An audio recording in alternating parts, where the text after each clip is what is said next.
班33人被召唤到异世界，同学们对这个魔法世界惊叹不已，可江寒却只想回到温暖的家。虽然女神同意了他的请求，但最后却把他传送到了怪物堆里。就在刚刚，一群学生被女神召唤来了这个世界，被选中的勇士们，邪恶的大魔王即将复活，这个世界正在陷入危机，因此我们需要英雄的帮助。可学生们对于眼前的一切还是觉得不可思议。这时，一名同学率先提出问题：这里是否就像电子游戏中存在着关卡、技能、状态窗口和怪物？女神对此给予了肯定的回答。随后便是同学们的相继提问，女神对他们的疑问进行了逐一回答。而在解答中，他们得知所有人获得的能力都是不同的，并且只有获得这个世界中的神明认可并受到他们的祝福，才可以成为一名真正的英雄。同时，现在我们是无法与原来的世界取得联系，只有在击败了大魔王之后才能实现一个愿望。你们还有什么问题吗？此时江寒缓缓举起了左手，请把我送回地球。我想我刚才说的很清楚，你只有在击败魔王后才可以实现愿望。但是我不想成为英雄，也不想拯救什么异世界。一个拥有无数生命的世界目前正面临毁灭的危险，你难道就没有一丝怜悯之心吗？抱歉，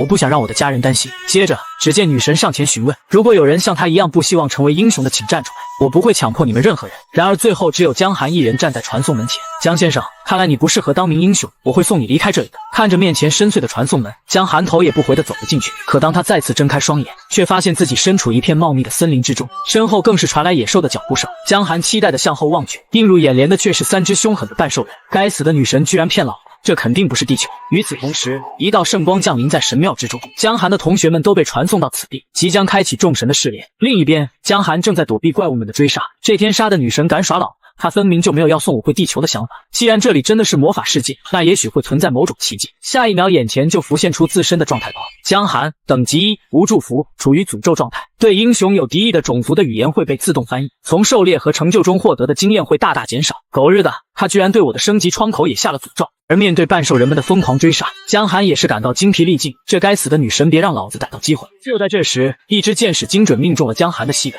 这是什么情况？只见眼前出现一群手持弓箭的精灵族，接着半兽人开始上前与精灵族进行交涉。趁着这个机会，江寒努力地挪动身体，想要逃走。片刻后，江寒躲到了一棵大树后方。我难道要向神祈祷吗？这都是那个天杀的女神害的，我就算是死也不要向所谓的神祈祷。正当他准备坦然接受自己的死亡之时，面板提示一个神正在看见。虽然他不知道这是什么情况，但他的身体却很诚实地请求神明救救自己。这时神明询问他为何会孤身一人，江寒正想脱口而出都是那个女神害的，但转念一想，万一他们是一伙的，不就完蛋？随即他立刻请求神明先救救自己再说，然而却遭到了神的拒绝，因为神明不会救助陌生人。这些神都是局外人吗？这句话却引起了神的疑惑。局外人是什么？局外人解释起来可不是什么好的含义，要是再被另一个神也给诅咒了自己，可就真完蛋。于是灵机一动，局外人指的是野外孤身行动的一只狼。神非常喜欢这个词语，江寒顿时叹了一口气，总算蒙混过关了，连忙趁热打铁请求神帮自己。可神却询问道，你也同样是局外人吗？我也是个局外人，所以才会独自一人被召唤到这里。这时神开始思考要不要救助局外人，同时回想起自己悲伤的经历。接着他高高举起了左手，神决定救助可怜的局外人。只见一道治愈圣光奔向江寒，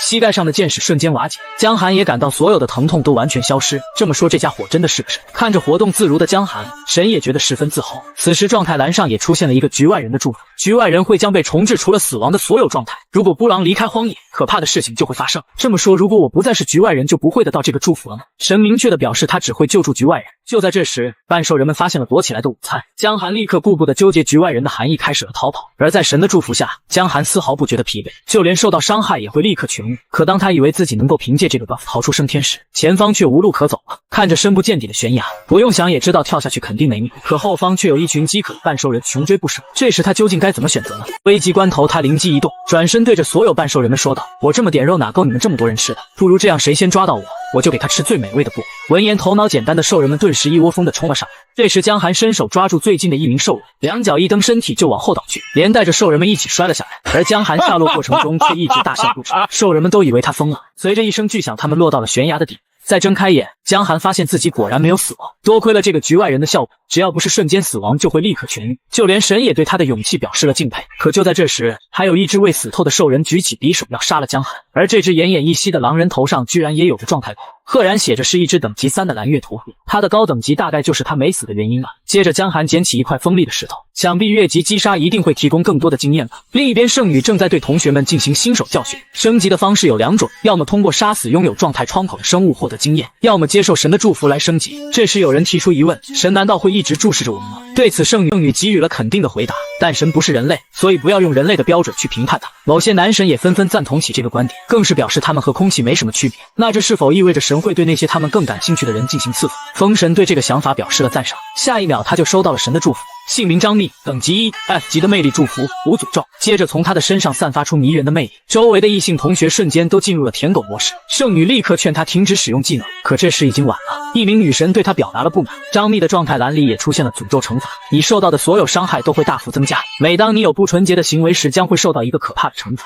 圣女这时对其解释道，一旦你受到一个诅咒或者祝福，它会一直伴随你，除非死亡。就连一个轻轻的触碰，张密都被痛得鬼哭狼嚎。这时一旁的公主告诉他不要放弃，诅咒可以被祝福抵消，并且疼痛也会随着等级提升而缓解。画面一转，江寒已经干掉了等级3的蓝月屠夫，可他的等级却没有丝毫变化。难道是诅咒的影响，还是说原本升级就需要大量经验？对此一旁的神表示无可奉告。正当他想四处找出路时，前方竟又传来兽人寻找食物的声音。这群该死的兽人还真是阴魂不散。此时兽人的鼻子嗅了嗅空气，顿时发现江寒的气味就在附近，正朝着气味的源头找去。江寒躲在树后默默地观察狼人们的举动，思索片刻后看向了树上的藤蔓，利用刚刚收获的匕首和石头制作出了投石索。我要让这群吃人的怪物好好见识下科学的力量，只要不停旋转绳索就可以产生巨大的冲击力。虽然以我的力量最多能坚持5秒钟，但在这个局外人的强力 buff 下，只要我能躲避致命伤就会立刻恢复原状。换句话说，我可以在死亡的边缘不停战斗。这时一颗石头径直砸中了江寒的脑袋，顿时这群狼人就趁机扑了上来，可下一秒他们就被江寒打得屁滚尿流。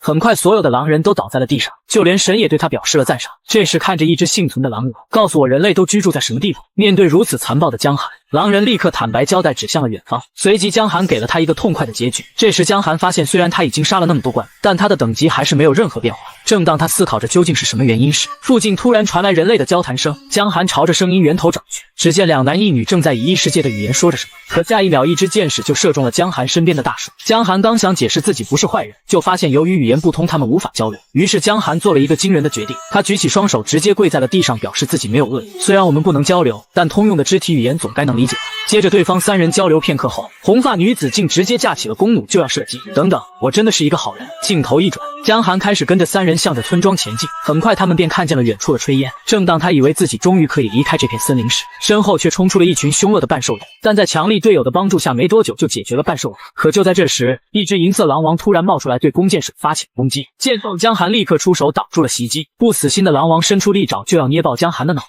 江寒瞬间躲开，更是趁机一刀刺进了狼王的脑袋。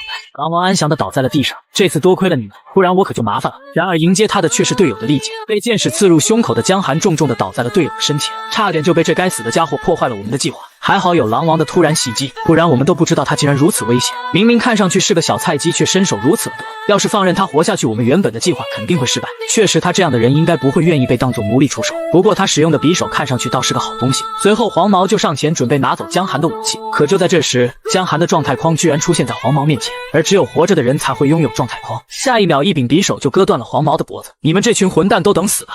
吓得面前的2人怀疑他是一个杀不死的恶魔。还没等胡子大叔发起攻击，江寒已然贴到了他的身前，瞬间便割断了胡子大叔的喉咙。这时又一支箭矢射中了江寒，这玩意是杀不死我的。说着便朝着女人走去。红发女开始不停道歉，我真的错了，饶了我吧，你这个忘恩负义的女人，刚才背刺我的时候怎么没想到这个结局，现在才后悔时了。然而女人压根听不懂这个异乡人在说些什么。画面一转，男人已经换上了女人的衣服，虽然衣服还挺合身的，但总觉得有些不舒服。身后的神顿时笑出了声，表示神会尊重个人的爱好，这可不是什么爱好，他是3个人里唯一体型与我相似的，另外2个人穿着厚重的铠甲可不适合我，这把弓弩倒是挺适合我的。这时江寒想到刚才女人临死前弹出的状态包，他明明不是英雄，却也拥有一个神明的祝福，难道在这个世界获得神之祝福是很常见的事吗？此时神告诉江寒，这不是你该关心的事情，你想好接下来去哪了吗？江寒考虑片刻后，决定还是按照原计划去人类村庄。镜头一转，江寒到达了村庄，虽然语言不通，根本听不懂守卫在说些什么，但在金钱的作用下，他在村庄内畅通无阻。还好之前的战利品里有一大袋子金币，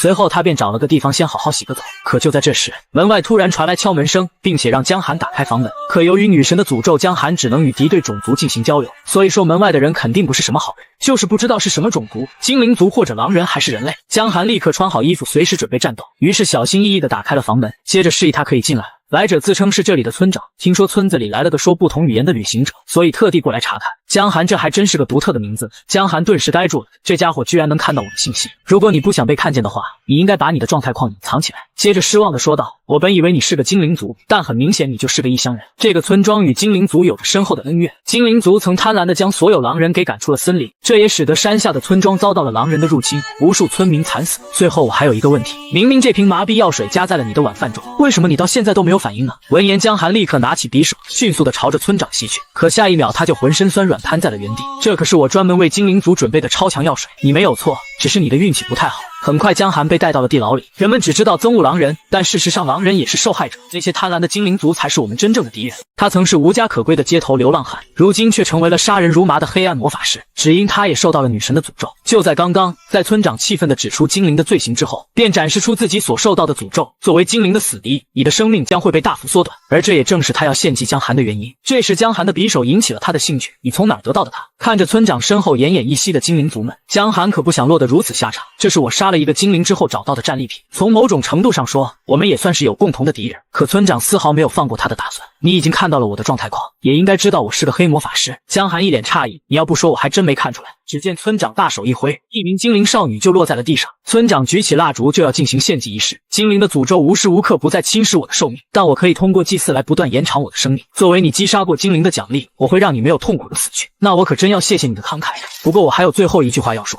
我很乐意听听你的临终遗言。你想说些什么？这么多年没有人认可你的努力，你一定很孤独吧？所以你能够理解我是吗？当然，毕竟我是一个局外人。你说过局外人是孤身行动的独狼，这么说我也是一个局外人。今天真是个好日子啊，终于遇到了一个理解我伟大使命的人。但我是个局外人，所以我必须继续做一只孤独的狼。接着一名精灵就被放在了献祭法阵之中。随着村长缓缓发动阵法，精灵的生命瞬间消逝，化为了黑炭。可江寒发现村长的容貌并没有明显的变化。村长解释道，他献祭精灵不是为了获得寿命。随后用力撕开了自己胸前的衣服，只见他的胸口竟然长着一个狼头。没错，我献祭精灵的目的是获得狼的力量，两个对精灵怀恨在心的种族的结合。我很快就会用我的人类智慧和狼的体格来完成复仇。我才是一个真正的局外人。多亏了你告诉我什么是局外人，所以我会好好利用你的生命。接着村长便发动了江寒脚下的黑暗魔法阵。江寒同志，将你的生命交给我吧。这时江寒发现黑魔法的发动居然必须要获得祭品的同意，可就算自己不同意也无法逃脱村长的魔爪。于是急中生智，连忙说道，在此之前我还有一个请求。村长一脸不耐烦，你还有什么事？我想在临死前最后见米萨一面。米萨？你是说那个用弓弩的雇佣兵吗？你为什么要见他？因为我是他的爱人。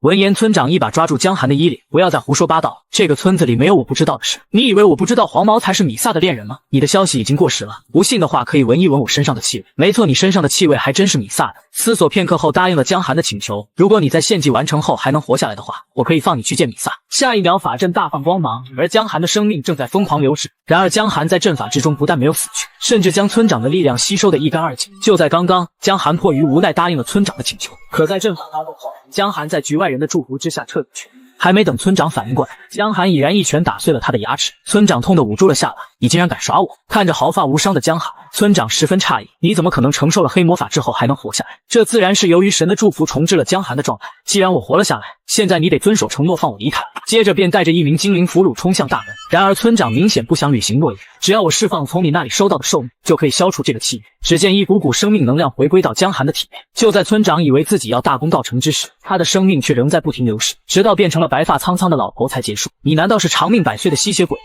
没有人能够在失去这么多的寿元之后仍然毫发未伤。江寒表示这自然是因为自己是局外人的事。可正当江寒准备离开此地时，村长胸口的狼头开始大吼起来，我要把你揍成肉泥。接着一缕缕红色能量附着在村长的手掌，随后便向着江寒气势汹汹地冲了过来。瞬间江寒的胸膛就被划破，而这股力量叫做狼人剑术。我本想用它来对付强大的精灵，话音刚落，狼头就被眼前的一幕惊到，江寒的伤口居然眨眼间就恢复了原状。而村长此时已然油尽灯枯，全盛状态的江寒轻而易举就干掉了他。接着江寒释放了所有被囚禁的精灵，更是喊来了这里的村民。可当江寒以为这件事应该到此为止时，身后却传来村民的吵闹声。江寒缓缓回头望去，只见一群村民恶狠狠盯着他。江寒还以为他们是想欢送自己，然而画面一转，江寒再次被村民逼到了悬崖边上。不知道这些精灵究竟跟村民说了什么，走投无路的他只好跳下了万丈悬崖，但这次可没有狼人给他垫在身下。虽然这次没有柔软的狼人垫在身下，但他却幸运地落在了大树上。就在这时，江寒发现树下经过了一群狼人。经历过精灵的背叛之后，江寒甚至觉得这群狼人似乎更值得信任，接着便热情地跳了下去。不费吹灰之力，江寒便解决了3个狼人。此时他也发现自己的力量和速度都提升了不少。难道是在我没注意的时候等级提升了？然而调出状态框后，发现还是那个1级，不过这个数值倒是明显增加了不少。正当他疑惑这个数字是什么时，一旁的神告诉他这个数值越高越好。江寒翻了个白眼，真是谢谢你这个有用的信息呢。这时他想起还有些问题要问脚下的狼人，毕竟他的敌人是个强大的神，就算自己能够升到2级，也没有丝毫机会能够完成复仇。如果能够掌握村长的狼人剑术，自己好歹能增加复仇的希望。于是询问起狼人是如何使用剑术，可狼人的回答却是肉的力量。江寒再三思索后，还是没有想到肉和剑术有什么联系。于是为了顺利的向女神复仇，江寒决定跟着狼人好好研究下肉的力量。在后面的数天，江寒仔细观察了狼人的每次进食，终于发现在进食之后，狼人胃里的力量就会慢慢增强。虽然这种方式效率很低，但可比村长使用黑魔法献祭换取力量要简单得多。而在这些天的进食中，狼人也变强了不少。然而膨胀的狼人开始觉得江寒这个会说话的肉应该会更好吃，最后竟要吃了江寒。而领悟了肉的力量真谛的江寒也是使出了狼人剑术，瞬间便击败了自大的狼人。这还真是神奇啊！从那种强烈的情绪中激发出了特殊的化学反应，甚至心底涌现出对于肉的渴望。然而我觉得没有人能够使用这股力量，因为它一直在消耗着江寒的生命力。还好江寒的局外人祝福可以在消耗生命力之后立刻又恢复原状，这么想我岂不是一个漏洞级别的存在？可江寒却越想越气，我本该过着躺床上玩着手机的幸福生活，现在却要在满是怪物的异世界里冒险，甚至被可恶的原住民追杀。很快他回到了村庄的外围，准备开始他的第一步复仇计划。趁着巡逻人员离开的片刻，江寒偷偷来到城墙的边缘，看着数米高的围墙，江寒跃跃欲试，匕首的助力下瞬间便越过高墙。随后江寒开始了他的下一步计划。正当一名卫兵愉快地走出茅房时，江寒已然贴到了他的背后，给他丝毫反抗机会就割断了他的咽喉，接着便把尸体拖到茅房的后方。很快这里就多出了一堆卫兵的尸体。可江寒发现了一个奇怪的问题，精灵和人类不应该都需要上厕所吗？为何没有看见精灵的身影？这时远处传来嘈杂的交谈声，江寒好奇地看了过去，竟是村民押送着一群被束缚住的精灵，随后便出现在了地牢之中。黄毛大声嚷嚷着绝不能放走这些精灵，否则我们的家园只会再次遭到入侵。只听他们喊着为了我们牺牲的战友，以村长的名义，接着便刺入了精灵的胸膛。地牢里顿时充满了精灵们的哀嚎声，不多时数十名精灵便倒在了血泊之中，最后只剩下精灵议员塞拉等待着裁决。可由于塞拉的地位很高，他们一时间不敢下手。这时塞拉开口道，我可以理解你们的感受，但你们却杀了我们的救命恩人，仅仅是为了保守住你们的命运。而这时黄毛让步道，只要你保守这个秘密，我们便会放你走。就连为首者都提出，哪怕你暂时撒个谎，我们也会放你走。可塞拉丝毫没有妥协的意思，我作为一名精灵是绝对不会说谎。见状，光头大汉立刻举起利剑就要给塞拉一个痛快。就在塞拉准备慷慨赴死之时，他面前的光头却提前失手分离了。不出意外，江寒及时赶到了地牢。既然是你，我们又见面了。不过我现在应该要先把这群村民给解决了。而不管是背叛我的精灵，还是莫名追杀我的村民，我从一开始就打算杀了他。这时一名村民开始求江寒放过自己，尽管江寒听懂了他的求饶，但这已经于事无补。挥手间便将其斩杀，而另一名想要趁机逃跑的女子则被江寒精准地洞穿了脑袋。这次复仇行动出乎意料的顺利，看来开头先干掉这个大块头是个明智的选择。这时塞拉试图与江寒进行交流，可江寒却根本不知道他在说些什么。见状，塞拉露出了自己的状态框，这是他故意给我看的吗？我只有一个祝福，他居然拥有3个祝福，而且等级都很高，其中最高等级的驯服，以驯服高等级动物的可能性大大增加。但他给我看这个应该有着别的目的，你是想告诉我你叫塞拉？精灵立刻洋溢着笑容点头回应了江寒。一心想要复仇的江寒竟感到了一丝丝的心动。这时一旁的神十分生气地警告江寒，你可是个局外人，一只高傲的孤狼。江寒叹了口气，我知道，如果我不再是局外人，就会遭到恐怖的惩罚。望着眼前楚楚可怜的塞拉，本打算杀光所有人和精灵的江寒犹豫片刻，还是放弃了自己的计划。要是真的杀了他，自己和这些雇佣兵又有什么区别？你得救了，接下来你就自己逃回去吧。可满是伤痕的塞拉刚想起身，就径直地摔了出去。关键时刻，江寒一把搂住了他。很快，江寒便带着精灵走出了地牢。村庄此时显得格外的安静。当江寒想要询问神是否知道原因时，一脸不快的神表示不想理他。好吧，看来只有送走这个精灵才能消除这家伙的怒火。画面一转，二人已经快速穿梭在森林之中。这时塞拉拽住了江寒的衣角，示意江寒看下天空。只见空中飞过一只熊熊燃烧的火凤凰，接着竟然降落在二人面前。塞拉示意江寒将它放下来，随后缓缓走向面前的火凤凰。正当江寒以为塞拉要跟着火凤凰离开时，他却突然转过头来，一边感谢江寒一边走向他。下一秒，塞拉便吻住了他的嘴。身后的神看见这场景，惊的下巴都快掉到了地上。江寒一脸羞涩地擦了擦嘴，没想到自己的初吻竟然给了异世界的精灵。接着塞拉就骑上了火凤凰，向江寒告告别。江寒，我们一定会再次相见的。眨眼间，火凤凰便带着塞拉飞向了远方。与此同时，神气地坐在了江寒的脖子上，狠狠揪住了他的头发。而回过神来的江寒只觉得刚才仿佛跟梦一样，可下一秒他和背后的神都被弹出的状态框惊呆了。在祝福一栏，除了 F 级的局外人，还多了一个 C 级的精灵赐福。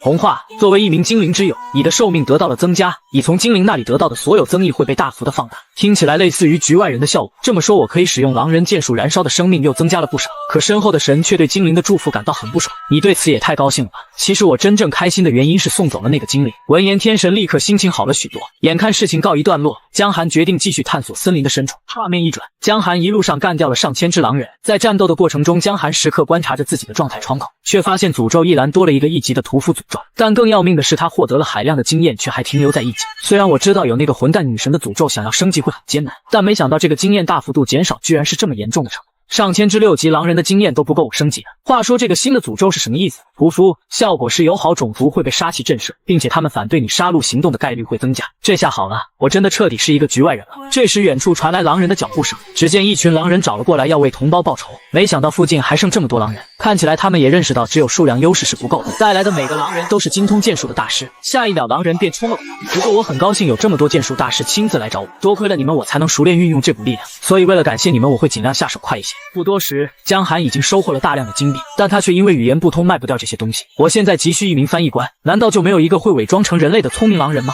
就在这时，一名头上长角的男人走过来。那个等级1的家伙，你有看见住在这里的狼人吗？闻言，江寒一脸兴奋，瞬间就抓住了男人的衣领。真是踏破铁鞋无觅处啊，真让我抓到一个会说人话的狼人。兄弟，你叫什么名字？我可不是低级的狼人，我是一名恶魔。这弱小的家伙也能是恶魔？恶魔难道不应该是非常强大的类人生物吗？毕竟那个混蛋女神召唤我们过来的目的不正是打败恶魔之王吗？就连女神都要求助别人，恶魔肯定非常强大才对。恶魔仿佛被戳到了痛处，一个混蛋，又不是所有恶魔都很强大，真是太抱歉了。但你真的有一点点弱呀，是你太古怪了，明明只有1级，却有着不可思议的力量。江寒笑着回应，这是因为我有着神的祝福。你脸皮还真厚啊，你以为我瞎吗？你的诅咒可比祝福还要多，你竟然能看见我的状态？当然可以，所有的事情都逃不过我这只恶魔之眼。话说我用了这么多麻痹药水，你怎么还没有反应？就在刚刚，恶魔被江寒轻松掐住了脖子。这时恶魔说到自己离开家乡其实是为了寻找真爱，在你还在吃奶的时候，我就到了该结婚的年龄。闻言，身后的神立刻兴奋地催促江寒追问下去。江寒期待地看着他，所以兄弟，你为什么到现在还没结婚呢？如果你到死还是个处男，岂不是很难受？这时便出现了开头的一幕，江寒一脸同情地看着可怜的恶魔，恶魔却疑惑道，你怎么还能够自由活动？一时间江寒有些摸不着头脑，你在说什么？原来恶魔在说话的同时偷偷使用了麻痹药水，剂量更是可以放倒一群半兽人。可这一幕却让江寒回忆起了卑鄙的村长。恶魔的举动精准地触发了江寒的雷点，你个混蛋想怎么个死法？接着面色阴沉地攥紧了恶魔的衣领，只见腿上缓缓蓄力，一个抬腿就狠狠地对恶魔进行了精准打击。在一阵惨叫过后，江寒望着面前的恶魔，你跟村长之间有什么秘密关联吗？我曾见过许多个村长，你说的是哪一个？我说的是胸口长着狼头的村长。我遇见他时，他是一个即将死于精灵诅咒的悲惨老人，所以我救了他。话音刚落，江寒就愤怒地抓住了他，所以说你才是那个差点害死我的幕后黑手。不一会，恶魔痛苦地跪倒在地上，到底谁才是恶魔呀？江寒露出比恶魔还恶魔的笑容走了过来，你想继续挨打，还是选择乖乖听我的话？不想死的话，就带我去最近的一座人类城市，强大的圣女就住在最近的城市里，我可不想还没结婚就死，不如我们去第2近的城市怎么样？听到女神的狗腿子在那里，江寒也是欣然同意了恶魔的主意。走到夜里，江寒才想起来问恶魔叫什么名，原来他是第14任魔王的第348位妻子的第23个孩子，名字是克格莫斯。不像人类社会中看重地位，在地狱里没有什么高低贵贱之分。总而言之，你就是个一无所有的无名小恶魔呗。莫斯顿时十分沮丧，我的一位老朋友给我起了莫斯这个昵称，不过他后来成为了第7任魔王的第425位妻子，我甚至都没来得及祝贺他，他便有了第1个孩子。听着莫斯沉迷于过去的唠叨，江寒发现了一个奇怪的事情，神一直反对我和精灵或人类在一起行动，但这次神没有对他和恶魔在一块赶路表现出异常。就在这时，前方的莫斯惊讶地看向了地面，只见一只巨大的脚印出现在地上。就在刚刚，莫斯发现了兽人的脚印，附近有半兽人出没，看来我们很快就能走出这片森林。画面一转，望着面前广袤的平原，江寒十分期待半兽人的出现，不知道能否和他们进行交流。闻言，莫斯提醒到，半兽人和之前遇到的狼人可不是一个水平。同时示意江寒看向下方，只见一群半兽人居然正在驯养动物。就在这时，一名大汉嗅到了附近有人类的气息，同伴附和着今天可以饱餐一顿。接着便注意到了山坡上的江寒，莫斯大惊失色道，都怪你这双发着红光的眼睛，在夜晚中也太显眼了。可江寒丝毫不慌，反而清点起下方兽人的数量，总共10个兽人。这群家伙看起来很悠闲，接着便不顾莫斯劝阻跳了下去。或许我们可以好好谈一谈。然而兽人们丝毫没有要交流的意思。兽猪交出你的钱财，然后乖乖束手就擒吧。江寒立刻回应道：你在叫谁兽猪呢？我是人类。兽人一脸疑惑，兽猪竟然在说半兽人的语言，顿时哈哈大笑起来。这还是个会说半兽人语的聪明的兽猪。江寒失望地叹了口气，又是一群无法沟通的野蛮人。随即握住了腰间的匕首，你们这群绿色肥猪还不快交出所有的财物！不等兽人反应过来，江寒已然刺穿一名兽人的胸部，周围的兽人顿时惊得下巴都要掉到了地上。现在让我们看看谁才是兽猪吧！不一会，周围的半兽人便都倒在了地上。江寒质疑道：你不是说半兽人比狼人要强得多？正当江寒擦拭血迹的时候，莫斯突然持续发出惨叫，只见恶魔莫斯的下半身燃烧起白色的生烟。你这是怎么回事？这看上去很危险啊！莫斯示意江寒看向天空，一只闪闪发光的白色天龙飞翔在蓝色天空之下。莫斯解释道：这是圣女的坐骑龙，路过此地时察觉到了我的恶魔气息，便精准地对我发动攻击。还好对方没有继续关注我是死是活，真是太倒霉了，居然遇到了世界上仅有的2位圣女之一。我需要休息一段时间才能够恢复下半身了。无奈之下，江寒只能背着莫斯继续前进。这种感觉真是比背着一坨屎还难受。你以为我想被你背着吗？要是被人发现恶魔被人类背着，那我这辈子都结不了婚了。话说你这家伙真的是人类吗？我不但是人类，还差点成为一个英雄。闻言，莫斯顿时大惊失色，你的状态框里可是有着英雄的诅咒，而这个通常是针对恶魔的诅咒。当恶魔输给英雄时，会受到英雄的诅咒。由于诅咒使升级变得十分困难，复仇基本上是不可能的。所以你是怎么变得如此强大的？莫非是因为你这个局外人的祝福？这么多年我见过无数的祝福，但是我从来没有听说过这个局外人祝福。这个重置所有状态，岂不是意味着一切都要回到起点？所以无论你获得多少经验，你的状态都会被重置回原点，这恐怕才是你无法升级的真正原因吧。可你是如何变得这么强大的？江寒默默地看向身后的神，这时神也叹了一口气，神却默默地叹了口气，没有回应。次日，江寒继续朝着城市的方向行走，一路上解决了一大群半兽人。就在这时，远处传来马车的赶路声，只见数十只半兽人正在追赶着一支行商队。莫斯出声道：你是不是要出手相救了？可江寒有了前几次的经验，已经不再轻易相信别人。让我们先看看，至少我以后可以为他们报仇。本以为这是一场半兽人的碾压局面，下一秒马车上走出一名灰发少女，手上升起熊熊燃烧的火焰，随即便配合一旁的剑士发起了进攻，瞬间就来到了半兽人的头顶。交战处顿时响起猛烈的爆炸声，这就是传说中的魔法师吗？真是太遗憾了，无辜的人类能活下来，你不开心吗？江寒摸了摸头，我在想，我失去了为他们报仇的机会，真是太遗憾。这些人看起来像是这个世界的精英，和他们打好关系应该是个明智的选择。随后江寒猛吸一口气，大声喊道：这里有许多非常可口的人类。见状，莫斯难以置信地询问江寒在做什么。还好只有半兽人能听得懂我的语言，等着看好戏吧。只见远处传来万瓦奔腾的响声，上千只半兽人正朝这里。被围攻的人类顿时冷汗直冒，灰发少女也十分困惑，这是什么情况？战场上的局势瞬间逆转。接着江寒取出匕首，现在到我出场的时候，这群人类看起来还挺好，我或许应该再晚点来。看着身边突然出现的陌生人，半兽人一脸懵逼，这只兽猪在搞什么？江寒抬头回应道：我只是路过这里，顺便干翻你们这群绿皮肥猪。片刻之后，江寒便解决了周围所有半兽人。2位少女呆若木鸡地看着这一幕，队伍里的士兵也纷纷表示感激。而江寒在这段时间莫斯的教导之下，也学会了几个词语，勉强能听懂这群人似乎在感谢自己。无奈之下，莫斯只好充当翻译官的角色，介绍起江寒。这时灰发少女质问江寒为什么会有英雄的诅咒。没错，他确实受到了英雄的诅咒，但他同时也有一个 C 级的精灵祝福，这可是信任的象征。要知道，就算人类和精灵结婚，最多也就有个1级的祝福。灰发少女为自己刚才质疑救命恩人的行为感到十分抱歉，江寒则是无比高兴，总算赢得了原住民的信任。可见到这一幕，天神却不开心了，直接在江寒身后打起了滚。这时江寒的一句话让神冷静了下来，更是安慰起了他。神不会嘲笑一个不举的人，这还不是你的错。在这个局外人的祝福之下，江寒的所有状态都会不断重置，而解决这个副作用的方法只有一个。就在刚刚，江寒跟着队伍成功混入了人类城市。这时一名大叔询问江寒为什么等级只有1，却实力如此强大。莫斯提醒江寒可以不用理会他的问题，雇佣兵关于变强这方面脸皮一直很厚，不过直接询问别人变强的方法是非常不礼貌的。同时他们因为有着雇佣兵的祝福，所以经常为了完成任务获取经验值而大打出手。然而这句话引起了江寒的注意，完成任务获得经验值，接着调出了自己的诅咒面板，上面只写着从狩猎和成就中获得的经验会大大减少，并没有提到雇佣兵获得经验这一方式受到限制。莫斯看着一惊一乍的江寒，一时间摸不着头脑，你这是在干什么？回应他的是一脸笑意的江寒，快告诉我要怎么做才能成为一名雇佣兵。很快莫斯带着江寒来到城市之中，但江寒看上去一副便秘的表情，空气中怎么有一股腐烂的恶臭味？莫斯回到各种各样的商人来到这里，人们在旅途中不能洗澡是很正常的。再说了，你没有资格说别人吧，你身上的半兽人血液的臭味简直无法形容。你如果不想被雇佣兵俱乐部赶出来，还是先去旅店洗个澡再去吧。江寒不敢相信的嗅了嗅衣服，真的有这么臭吗？见状，就连身后的神明也捏住了鼻子。紧接着洗漱完毕的江寒便来到了雇佣兵俱乐部，可即将成为雇佣兵的江寒此时却满头大汗，万万没想到最难的一步竟然是签上自己的名字。可看着鬼画符一般的合同，江寒不知从何下笔，早知道就先学下自己的名字怎么写。面前的客服一脸微笑的望着江寒，期待他能快点签字。正当他苦恼该怎么办时，莫斯在一旁安慰道：“没必要尴尬，这里的许多雇佣兵也不会写自己的名字。”随后贴心的递上了江寒的名字写法，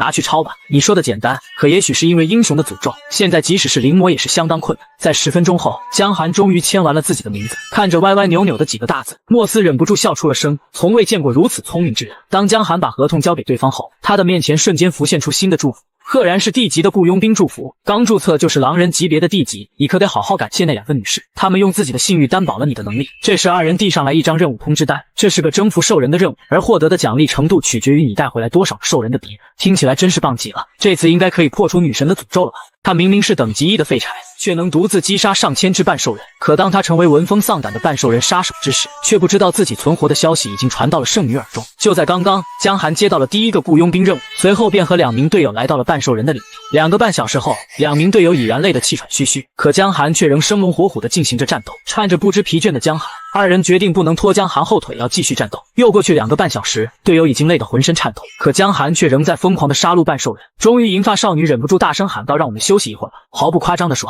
你已经消灭了这个地区所有的半兽人。”但江寒连一滴汗都没有出。江先生确实很令人惊讶，他有种难以描述的天赋。雷莎因为你是法师，你可能察觉不到，但他的剑术充满疯狂，他使用的剑术相当危险，只要他犯一点小错误，就会摧毁他的整个身体。可他却一直在使用这种剑术。这时江寒突然掏出一本儿童看图识字书，开始一个字一个字的学习。不知道为什么，他的发音只对某些短语准确。在二人谈论之际，江寒也粗略浏览完了这本识字书，接着就回头对着二人用刚学的词语说道：“兄弟们应该休息好了，我们继续战斗吧。”雷莎二人一阵无言，这不是才休息一会吗？镜头一转，圣女出现在女神的神庙之中。只听属下会报道，这是我们野外发现的背包。看着桌子上搜出来的文具和书本，圣女得出结论，这些东西肯定不是来自这里。下属接着说出了发现它的地点是在英雄们训练的狼人森林里，目前只有指挥官和我知道这个包的存在。指挥官向王子报告的可能性有多大？一发现此物，我就被指挥官命令立即向您报告。做得很好，我保证你一辈子都能在这里侍奉神明。闻言，卫兵一脸懵逼，我不是应该继续跟随将军征战吗？你是想一辈子生活在这里，还是想光荣的死去？卫兵立刻回答，属下愿意终生侍奉神明。随后圣女拿起桌子上的胸牌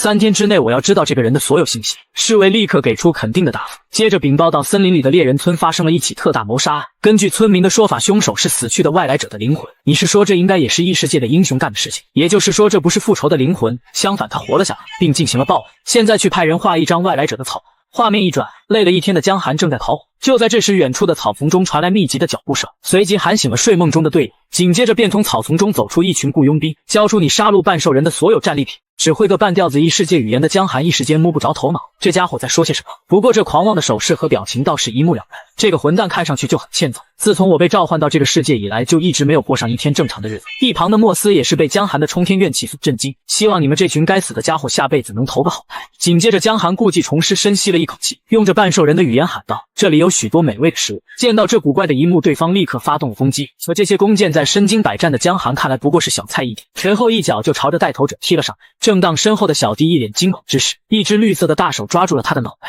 只见一群魁梧的半兽人出现在他们的身后，随后便开始了对雇佣兵的碾压性战斗。看着互相争斗的两波敌人，现在到我出场的时候了。江寒游刃有余地行走在战场之中，而他们的老大竟然又捂着伤口站了起来。江寒一脸笑意地对他打起了招呼，接着便号召一群手下对江寒展开了围攻。就在江寒准备进行反攻之时，对方的老大不知道什么时候绕到了后方，趁江寒没注意，一剑劈了上去。当对方露出阴谋得逞的笑容之时，江寒却纹丝不动地站在原地。你居然弄烂了我最喜欢的斗篷！接着就是一个黑虎掏心贯穿了敌人的胸膛，场面顿时安静了下来。画面一转，江寒带着一大袋子半兽人的鼻子回到了雇佣兵俱乐部，周围人都露出一副不可思议的表情，可江寒却一脸遗憾，要不是这两位女士，我应该能有更多的收获。莫斯一脸无语，你说的是人话吗？他们都快累死了，你还说这种话？随后江寒把任务完成证明交给了两位女士，二人高兴地接了过去。多亏了你我在这场狩猎中足升了2级，就连20级的莫斯也升了1级。闻言江寒也十分兴奋，就连这么平庸的恶魔都升级，想必我的等级也应该提升了不少啊。江寒立刻就惊讶地瞪大了双眼，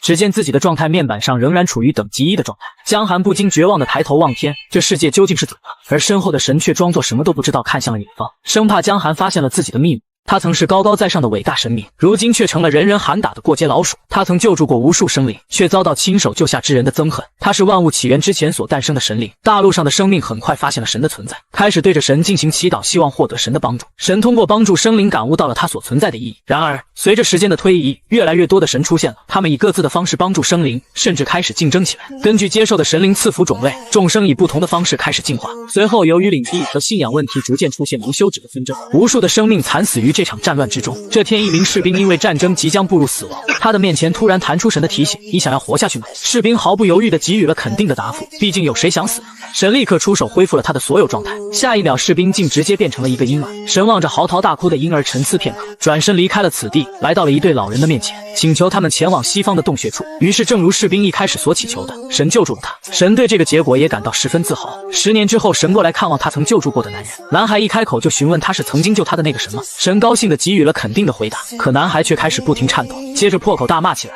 我要诅咒你这个神，就因为你把我变成了婴儿，我的爱人被别人夺走了。”神被吓了一跳，可是当时你明明只要求活下来。神对此表达了歉意，可男孩依旧不依不饶地要求神对他的人生负责。神只好在谩骂声中离开了这里。一路上，神在思考究竟他做错了什么，可他还是无法理解到底是哪里出了问题。后来，神又帮助了几位生灵，可无一例外，神得到的都是憎恨。他始终不明白这是为什么。于是，神疲倦地来到世界的边缘，在此地枯坐了上百年，而外面的世界也在飞速地发生变革。越来越多的生灵认为神是一种工具，为此，神聚集在一起制定了新的规则，世界将由等级、祝福、诅咒等等构成。所有的神都适应了新的规则，除了他。这天，他又发现一名士兵处于濒死状态。神犹豫片刻后，还是询问了他是否想要活下去。男人同样毫不犹豫地表达了求生的欲望。神不想重蹈覆辙，于是提醒道：“你将失去一切。”男人没有犹豫地回道：“这总比死亡要强。”闻言，神露出了久违的笑容。当神赐予士兵祝福时，神思考着这个世界仍然是需要他们。痊愈的士兵享受着活下来的喜悦，可下一秒，他的表情顿时凝滞，他竟然从原来的38级变成了1级。神表示自己告诉过你要付出的代价。男人也是很快重拾信心，只要我还活着，我就可以从1级重新开始。神对他的精神也很赞赏，可很快他又彻底陷入了绝望，因为无论他如何组队打怪，他的等级还是停留在1级。他的队友们包括他的女友都选择离开了他。神默默地注视着这一幕。男人也是个明事理的角色，没有对神表达自己的怨恨和不满，转而提出了一个忠告：不要再给任何人祝福了，这甚至是比夺去生命更可怕的诅咒。这句话彻底打消了神继续救人的念头。神觉得自己不被需要了，默默地沉睡起来。直到有一天，他再次看见一个濒临死亡的少年出现在面前。看着这个拥有英雄诅咒的少年，他好奇地选择出手救助了他，甚至为此改了祝福的名字。但如果他知道了真相，他肯定会怨恨我的。而现在，神觉得江寒应该已经发现了祝福的秘密。正当神准备接受江寒的指责之时，江寒却恍然大悟般自言自语道：“这个效果说得很明确，重置一切状态，我居然还把时间浪费在获得经验上。”见状，神疑惑地询问江寒是否生气。江寒转身回道：“我早就该知道这个结果了。走吧，我们去买点你爱看的图画书吧。”神默默地祈祷起来，江寒却面色一沉：“这是为了我死去的灵魂祈祷吗？”神眉头一皱：“当然不是，这是一个不能说的秘密。”画面一转，江寒来到了当地最大的图书馆。既然我不能升级，那我至少要找一个传说级的武器来提升战力。一旁的莫斯劝他不要痴心妄想了，这种武器早就被上面没收了，就连之前的贵族少女也表示没有见过这种物品。可江寒还是不死心，会不会存在一件非常危险的文物，以至于挖掘工作无法进行？这听起来是不是很有诱惑力？然而莫斯的话再次熄灭了他的热情。你说的这些遗迹的入口通常都是由国家的高级骑士在守护。高级骑士有多高级？莫斯回应道：“肯定比你要强大的多。”很快，江寒来到草原，继续进行他的探索，希望外界的清新空气能给他带来新的思路。那些骑士不过是些铁罐子，就会虚张声势，难道除了干掉骑士就没有别的办法？就在这时，身后传来半兽人的声音：“兽猪，交出你的所有财物！你这个绿皮肥猪，非要在我沮丧的时候来打扰我！”闻言，半兽人勃然大怒，挥舞着10米长的大刀就砍了过来，而江寒一个黑虎掏心就重创了他，随后坐在了绿皮肥猪的身上。你知道一个人的世界崩溃是什么感觉吗？边打边说道：“世界上难道就没有没被发掘的遗迹了吗？”这时，半兽人连忙表示自己知道一个无人知晓的遗迹。江寒立刻停下了拳头：“别打我了，我真的知道一个遗迹。”就在不远处有一个巨大的半兽人遗迹。江寒半信半疑地从半兽人身上跳了下来，接着和善地伸出了手：“朋友，我想你应该很乐意告诉我关于这个遗迹的信息。”半兽人愉快地给予了江寒肯定的回答，随后便带着江寒踏上前往遗迹的道路。虽然我可以带路，但是像你这样强大的人类是进不去的。遗迹就在我们的前方。可江寒只看见一望无际的平原，丝毫不见遗迹的踪影。就在这时，眼前逐渐浮现出烟雾缭绕的古遗迹。正当半兽人以为自己终于摆脱了凡人今世，身后的江寒惊叹地表示自己还从未见过如此巨大的城市。顿时，半兽人吓得眼睛都要掉到地上。这可是半兽人的圣地，只有9级以下的人才能进入。闻言，江寒不好意思地挠了挠头：“这大概是因为我只有1级吧。”话音刚落，一记中就射出无数箭矢飞向江寒。只见一记中走出上百只雄壮的半兽人，他们误以为江寒真的是个一级弱鸡，就要干掉江寒来打打牙祭。不等白发兽人提醒族人，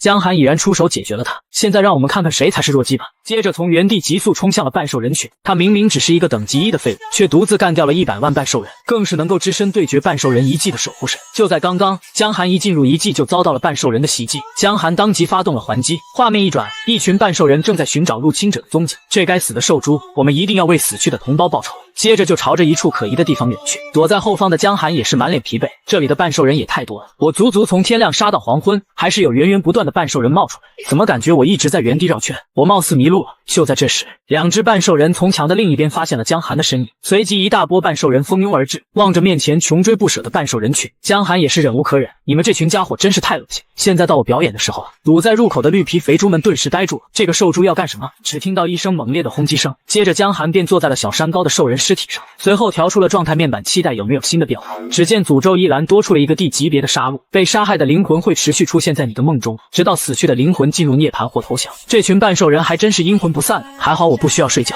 不过我的诅咒怎么越来越多了？这时他面前走过来2名被圈养在此地的人类，然而江寒半吊子的外语根本听不懂他们在说些什么，接下来得想办法找到这个遗迹的出口了。于是把目光转向了还没完全死透的半兽人。为什么不管我走多远，我最终都会回到原地？这个城市的入口和出口比较奇特，市中心才是唯一的出口。原来如此，难怪我一直在原地打转。随后便朝着市中心走去，很快就抵达了所谓的市中心。可这里怎么空荡荡的？莫非我需要使用什么咒语开启传送门？话音刚落，一道耀眼的光柱就降临在中间的祭坛上，一名魁梧的半兽人也随之出现，一上来就呵斥道：“你就是那个肆意屠杀我族的人类？”这家伙出场这么花里胡哨，看上去就很猛。这时守护者语气不善的再次重复了刚才的问题：“没错，就是我。我警告过这群半兽人，可他们不听劝告，这就是你屠杀30万半兽人的唯一理由吗？”闻言，江寒恍然大悟道：“原来是30万半兽人，难怪我花了这么长时间。我是这个遗迹的守护者，我不会放过任何一个人类离开这里。你说你是一个守护者？”说着，江寒放下了自己背包，接着露出了无比兴奋的表情。守护者通常意味着干掉你就可以得到大量的火。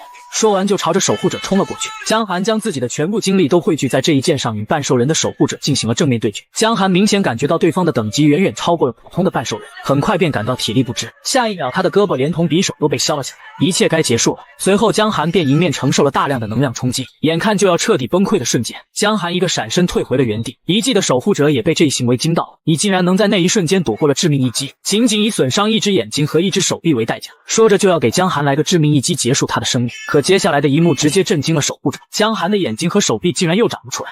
男人亲手砍断自己的手臂，可下一秒他的胳膊竟又长了出来，只因他有着神的祝福。而与江寒对战的半兽人守护者一脸惊讶：“你难道是不死之身？这就是你敢孤身闯入这个半兽人遗迹的依仗吗？不过这些都没关系，我会把你困在这个城里直到你老死。”闻言江寒也是一愣，这家伙就没有别的事情做吗？画面一转，2人大战了300回合，望着一次又一次淹没在灰尘之中的江寒，你这家伙究竟还要继续挣扎多久？你居然问我还要多久？那当然是等到干死你这个绿皮猪的时候。紧接着2人又开始了针锋相对，不出意外，江寒再次被对方打飞。这次被击败之后，江寒没有再徒劳战斗下去，开始在泥土上研究起对方的招式，希望能够找到敌人的破绽。转眼便来到了次日清晨，看着地上一整夜的杰作，江寒顿时陷入了沉思。我好像领悟到了什么，接着闭上眼睛，聚精会神地握住了手中的匕首。随后江寒如同昨日守护者附体一般，竟使出了和守护者一模一样的招式。这一幕看得神都惊讶地捂住了嘴，这是我昨天练了一整天悟出来的。你觉得他能对付守护者吗？闻言神也是呆住了，你竟然这么变态，好歹我挨了这么多顿打，偷看他的剑术这么久，果然还是有收获的。就在这时，江寒的状态框自动跳了出来，他的努力训练终于赢得了回报。只见 F 级别的局外人祝福居然晋升到了1级，江寒一脸兴奋地拍起了神的马屁。可下一秒，江寒就像吃了82年的答辩一样，他的1级别的英雄诅咒竟然也提高到了 C 级。我的英雄诅咒等级上升只代表一件事情，女神注意到了我的存在，知道我还活着。看来我们得加紧速度去讨伐这个半兽人的守护者。很快江寒再次来到了城市的中心，你这次又是来送死的吗？人类，还是说你又要临阵退缩逃跑？这次我可不会跑了。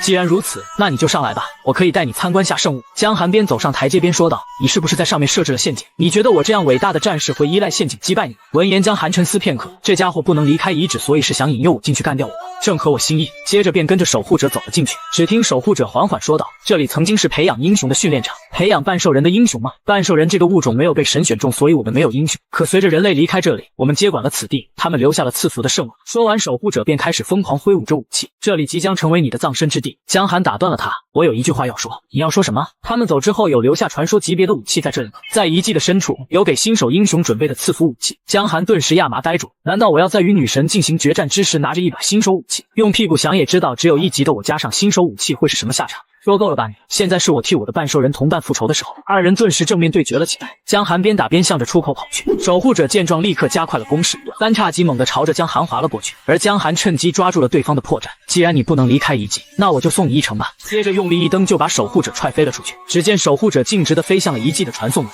最终消失在遗迹之中。这一幕直接让神看呆了。江寒得了便宜还卖乖，如果我们能和平解决这个问题就更好了。现在就是去寻找此地的宝藏。这时神兴奋地指向了远处的废墟，你是说那个方向有宝藏？等级只有1的男人居然轻松举起了传说中的圣物，可下一秒圣剑就变得无比沉重，只因圣剑感应到了他是被诅咒的英雄，气得江寒直接一拳击碎了圣剑，秉承着得不到就毁掉的优良精神，江寒一把抛出所有圣剑，接着出手折断了这些不认主的圣剑，留下一地传说中的圣物的碎片。江寒刚想顺手折断手中的圣剑，这时他发现这把剑挥舞起来竟毫不费力，神提示江寒这应该是个残次品，所以他才没有感应到你身上的英雄诅咒。闻言江寒沉思片刻，随即便出手毁掉了剩下的圣剑。现在我手中这把便是唯一的，所以它不再是残次品了。这个操作把神都看呆了。下一秒，江寒的面前又浮现出自身的状态框，只见诅咒一栏上多出了一个1级别的圣剑诅咒，气得江寒恨不得撕碎这个状态框，简直不敢相信，就因为折断了几把剑，我又被诅咒。圣剑诅咒，造物主的血泪会使你周围所有的圣剑更加强大，摧毁或封印一把无辜的圣剑的难度将大大增加。这看上去是一个不错的诅咒，那我这把圣剑中的残次品也是享受这个诅咒加成的吧？神默默地摇了摇头，为造物主感到惋惜。这把圣剑将会成为最强的圣物。接着江寒便打算离开这个半兽人的遗迹。正当他思考该怎么打开离开的传送门时，身后传来守护者的怒吼声。只见守护者不知从哪冒了出来，急速向祭坛冲来。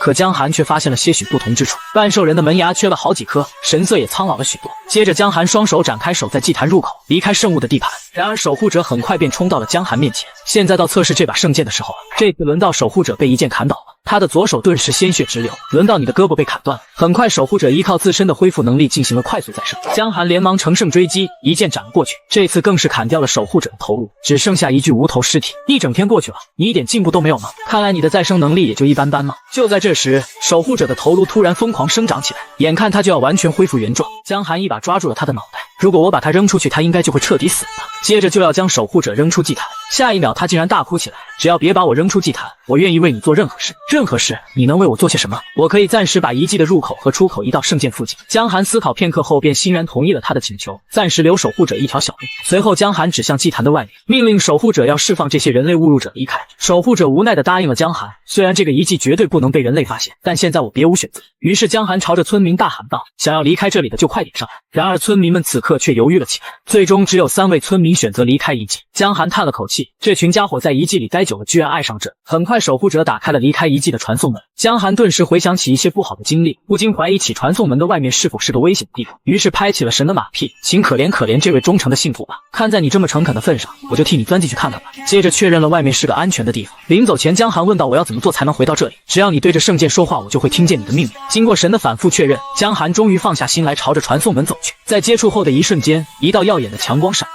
江寒出现在一个陌生的房间内。谢天谢地，这里既不是龙的心脏，也不是地心深处，不过这里到底是哪里？看上去像是某位贵族的房间。这时江寒注意到了墙上的武器装备，于是立刻做出战斗姿态，同时质问神，你不是说这里很安全吗？神回应道，是现在很安全，你是说一会就很危险了。神对江寒的完美理解能力表达了赞赏，那我得赶紧离开这里。可接下来的一幕使得江寒停下了脚步，只见角落里竟然放着自己的背包。男人只是随便进入了一个传送门，竟然出现在圣女的闺房里，更是意外发现角落里放着自己的背包。与此同时，圣女为了找到江寒，则是来到了地牢之中。然而此地早已被村民打扫干净，丝毫看不出这里曾经关押过上百名精灵。新任村长立刻跪倒在地上，请求圣女的原谅。虽然引起了人类和精灵之间的内战是不可饶恕的，但既然受害者已经原谅了此事，我也就不追究你的责任。不过那个解救精灵的人长什么样，我想对他的行为进行一场嘉奖。闻言，村长连忙回道，那个人看起来和今天来访的英雄们很像。听到这，圣女随便找了个理由支开了村长。这个人应该就是被女神诅咒的那个英雄，可他是怎么活下来的呢？难道他获得了神的祝福？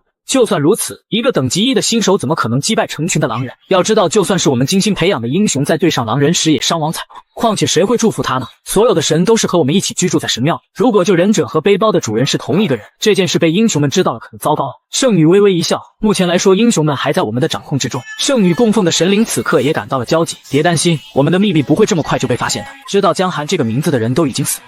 一转，江寒已经回到了旅店。这该死的半兽人真想把他给揍一顿，居然把老子送到这么危险的地方。吵闹的动静把莫斯给引了出来。你回来的可真巧，我本来打算昨天就离开这里，但很可惜，城市中来了一个强大的人类，我暂时不好出面。你该不会是说圣女来这里了吧？不是圣女，是骑士王国的阿尔萨斯王子，他可是这个王国里排名第1的骑士。江寒内心毫无波动地继续收拾着自己的行李。有人告诉我王子正在找你，找我，那又如何？接着江寒自顾自地脱起了衣服，气得莫斯咬牙切齿道：你要是见了他，可不能透露我的任何信息，因为王子可是受到圣女祝福过的骑士，被他知道我是个恶魔可就惨。你说这么多貌似跟我没有什么关系吧，毕竟我和他又无法进行正常的语言沟通。就在这时，门外传来急促的敲门声，原来是之前江寒救下的2位贵族少女，我可没叫他们过来，看来你的力量很受女人欢迎了。闻言神顿时不高兴，江寒立刻解释道：他们肯定是来找我帮忙的，你也太物质主义了，这样下去你永远都结不了婚，你一个万年单身狗好像没资格说这句话吧。莫斯顿时捂住了双眼，默默抽泣。这时莫斯注意到几天不见江寒的诅咒又多出了一个圣剑诅咒，甚至英雄诅咒也从1级进化成了 C 级。你这是杀完几个英雄回来的吗？我要是再和你待在一起，恐怕活不到结婚那天就得死。见状江寒情绪激动起来，你个混蛋什么意思？你走了谁还来给我翻译？你可以花钱买个会翻译的奴隶啊。一旁的2位少女看不下去，提出了建议，不如我们出去边逛街边聊吧，毕竟王子正在找你，你可能需要换一身行头。无奈之下，江寒跟随2人来到了大街上。画面一转，2人兴奋地看着眼前的江寒，只见油光满面的江寒出现在众人面前。这他娘的真不舒服，这群女人对我做了什么？接着跟着2人来到王子的居住地，一见面王子就对江寒礼貌地问候了一番。你竟然能和我正常交流，这是我的一种语言祝福，王子必须能够与所有物种进行交流。谢谢你猎杀了让我们国家头疼的半兽人，救出了2位女士，向您表示最深切的感谢。可王子接下来的话震惊了江寒，我很好奇你在平原上杀戮兽人是用的什么技能，所以不介意的话可以跟我来场决斗吗？男人是一个等级只有1的废柴，却只用1根手指就击败了王国最强的剑圣。就在刚刚，王子一见面就要求与江寒进行一场决斗。江寒面露难色，正思考怎么回复他。王子也知道自己有些不太礼貌，于是命令下人准备好丰盛的晚餐，让我们边吃晚饭边继续这个话题吧。很快江寒便吃光了10大盘的烤肉。不好意思，今天饿了一天，吃的有点多。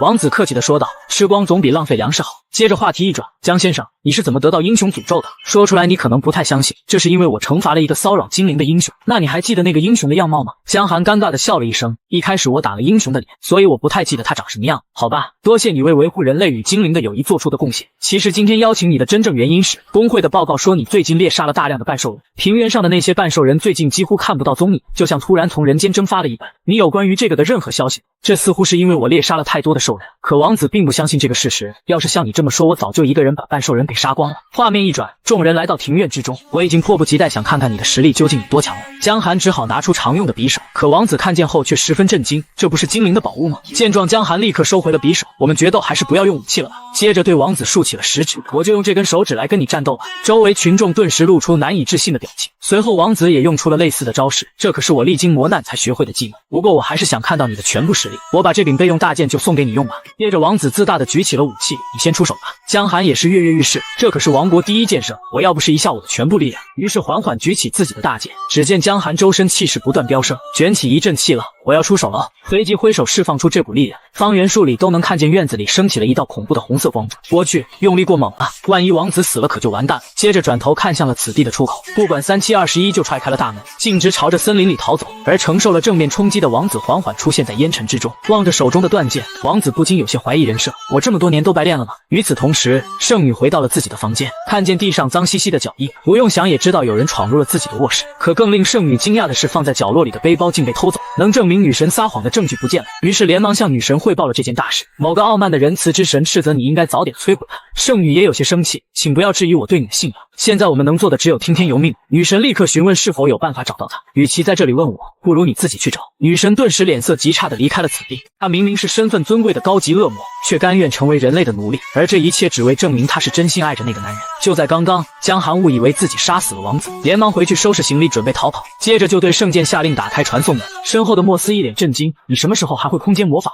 没时间解释了，我们在城市的北门汇合，我等不了你多久，快点来啊！留下等级过高的莫斯气得牙痒痒。画面一转，莫斯在城北的小树林里冻得瑟瑟发抖。这时江寒突然从他身后冒了出来，我们快点走吧，不过得想想接下来要去哪里，我们可以继续往北方走，这样我们就能早点分开了。北边有着西部大陆最大的奴隶市场，我会在那里给你找个会翻译的奴隶。那你为何不趁机逃跑，还来跟我会合干嘛？还不是你这个混蛋把我所有的东西都带走了，让我怎么溜走？现在我们甚至没有购买代步的马，就匆忙出发，骑士们很快就能追上我。话音刚落，江寒就一把抱住了莫斯，莫斯顿时面色通红，你这家伙准备干什么？快放我下去！江寒则是边跑边回道，这不比骑马快得多。就这样一直跑到了次日清晨，莫斯的肚子竟然咕噜噜的叫了起来。无奈之下，江寒只好对着圣剑发出命令，下一秒传送门里就送出了丰盛的食物和餐桌。莫斯一脸惊讶的吃完了食物，而江寒吃完之后直接把盘子又扔回了传送门。虽然没有我和王子一起吃的美味，但也还算不错吧。莫斯终于忍不住问道，为什么我从来没听说过有做饭和洗碗的魔法？江寒则是伸了个懒腰，你没听过的还多着呢，吃饱了我们就快点出发吧，别催了，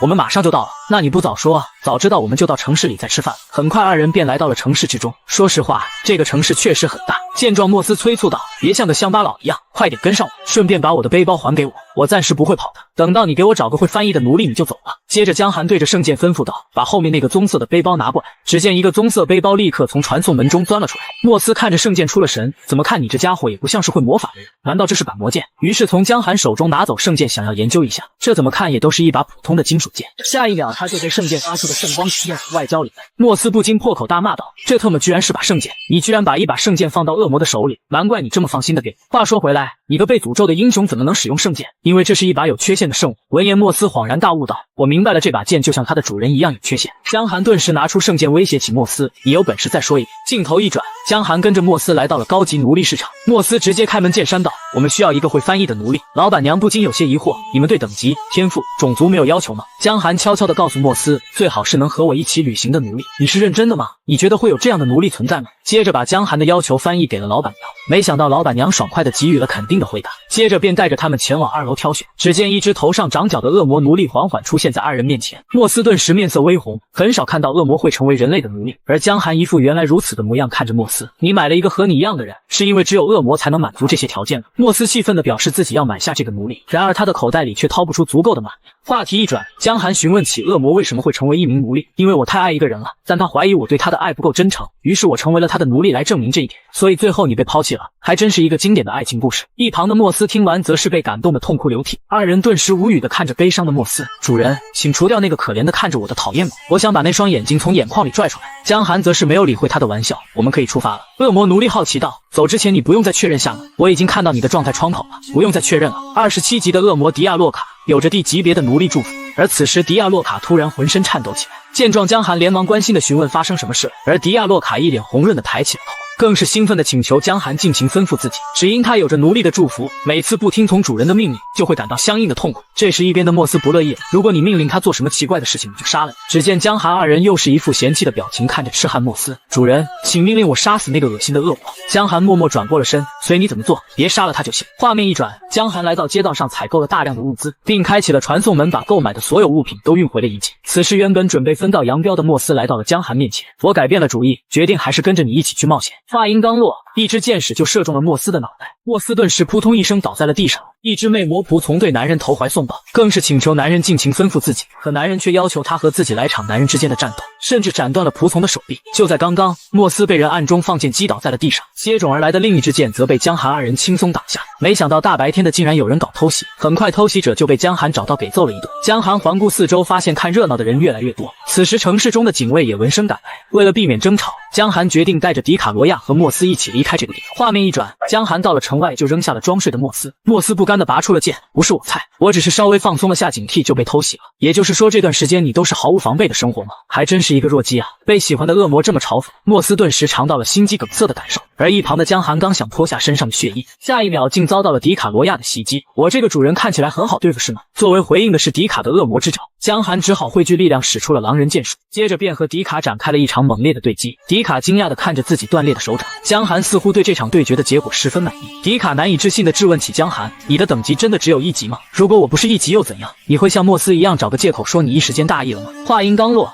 迪卡再次冲了过来，他还是觉得这不过就是个弱小的人类。既然如此，就让你尝尝你主人的真正实力吧。说罢就朝着迪卡正面冲了过去。看我的天马流星拳！接着使出全力挥出了最后的一拳，可这全力一击竟被迪卡轻松的躲了过去。主人，看来你太小瞧我了。江寒露出一丝尴尬的表情，随后便被迪卡的手掌划过了胸膛，鲜血顿时喷涌而出。迪卡得意的笑了起来，这点小伤口对于恶魔来说可不算什么。现在，我的主人，只要你给我自由，我马上就治好你。可江寒却满不在乎的发出指令，站在原地别动。接下来的一幕彻底震惊了迪卡，江寒的伤口竟以肉眼可见的速度恢复了原状。你这家伙真的是人类吗？说着，迪卡也长出了新的手臂。既然我们都有强力的恢复能力，那我们就看看谁能活到最后吧。这也是你的命令吗，主人？这时舔狗莫斯醒了过来，大声喊着：“迪卡小姐姐，不要害怕，我来保护你。”闻言，江寒二人都神色不善的看了过来，而莫斯还在不断的讨好迪卡，表示自己和这家伙相处这么久，早已知晓他的战斗弱点。话还没说完，江寒的匕首就先插入了他的脑袋。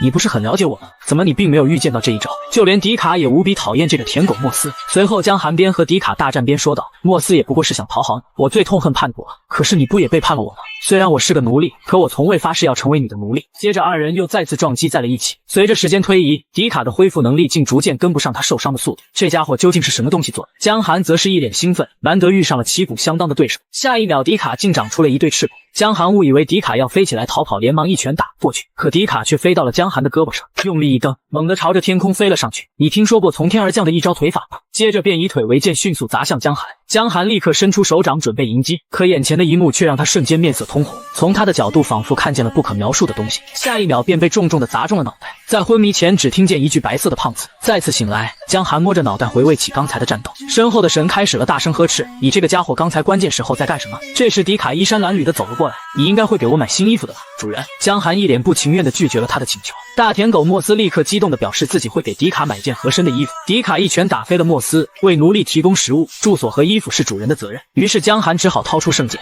从传送门里取出一件新衣服。换上新衣服的迪卡终于认清了事实，从我没有以压倒性优势获胜的那一刻起，我就输了，而且最后你明显是故意输的，所以你作为败者没有什么要表示的吗？下一秒，迪卡竟紧紧抱住了江寒，我会给你适当的补偿，我现在很累要休息会，剩下的就交给你了。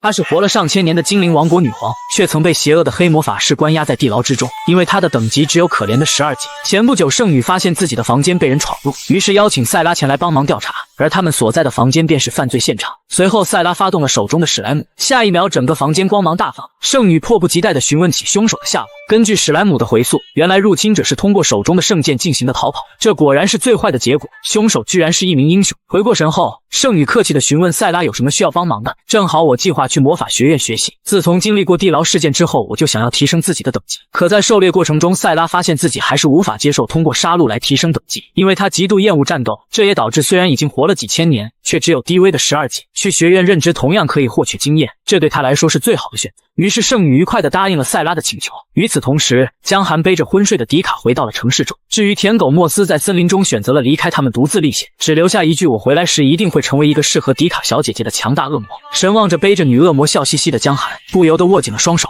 咬牙切齿地建议江寒扔下这个恶魔。江寒只好安慰道：“这就相当于我们的翻译官换了个性别而已。”神明显不满意这个蹩脚的理由，最后气得向远处飞去，暂时离开了江寒，留下江寒在原地东张西望地寻找起神的行踪。另一边，神出现在圣女一方的训练场所，聚精会神地看着他们的训练计划。锦标赛冠军将有机会报名参加魔法学院，并获得强大的圣剑。神想象着魔法学院里的生活，于是高兴地决定安排江寒一起前去这里学习。画面一转，江寒一挥手将迪卡扔到了旅店的床上，看着熟睡中的迪卡，江寒转身便打开了自身的状态矿研究起来。我的局外人祝福还在，所以神应该没有抛弃我。接着打开了窗户，夜晚是那些偷奴隶的贼最佳的行动时间。离开城市之前，我必须把这个仇给报。这时神蹑手蹑脚地来到了江寒面前，你回来的正好，我们一起去办一件大事怎么样？神询问他要去哪里，当然是去跟偷袭我们的混蛋好好见一面。可神却问他之后想好要去哪吗？接着建议江寒后面去魔法学院。闻言，江寒拉下一张脸，去学院上学吗？等我解决了那些小偷再做决定吧。下一秒，神竟在地上打起了鼓。如果你帮我一起复仇的话，我可以考虑你的建议。神眯起了双眼，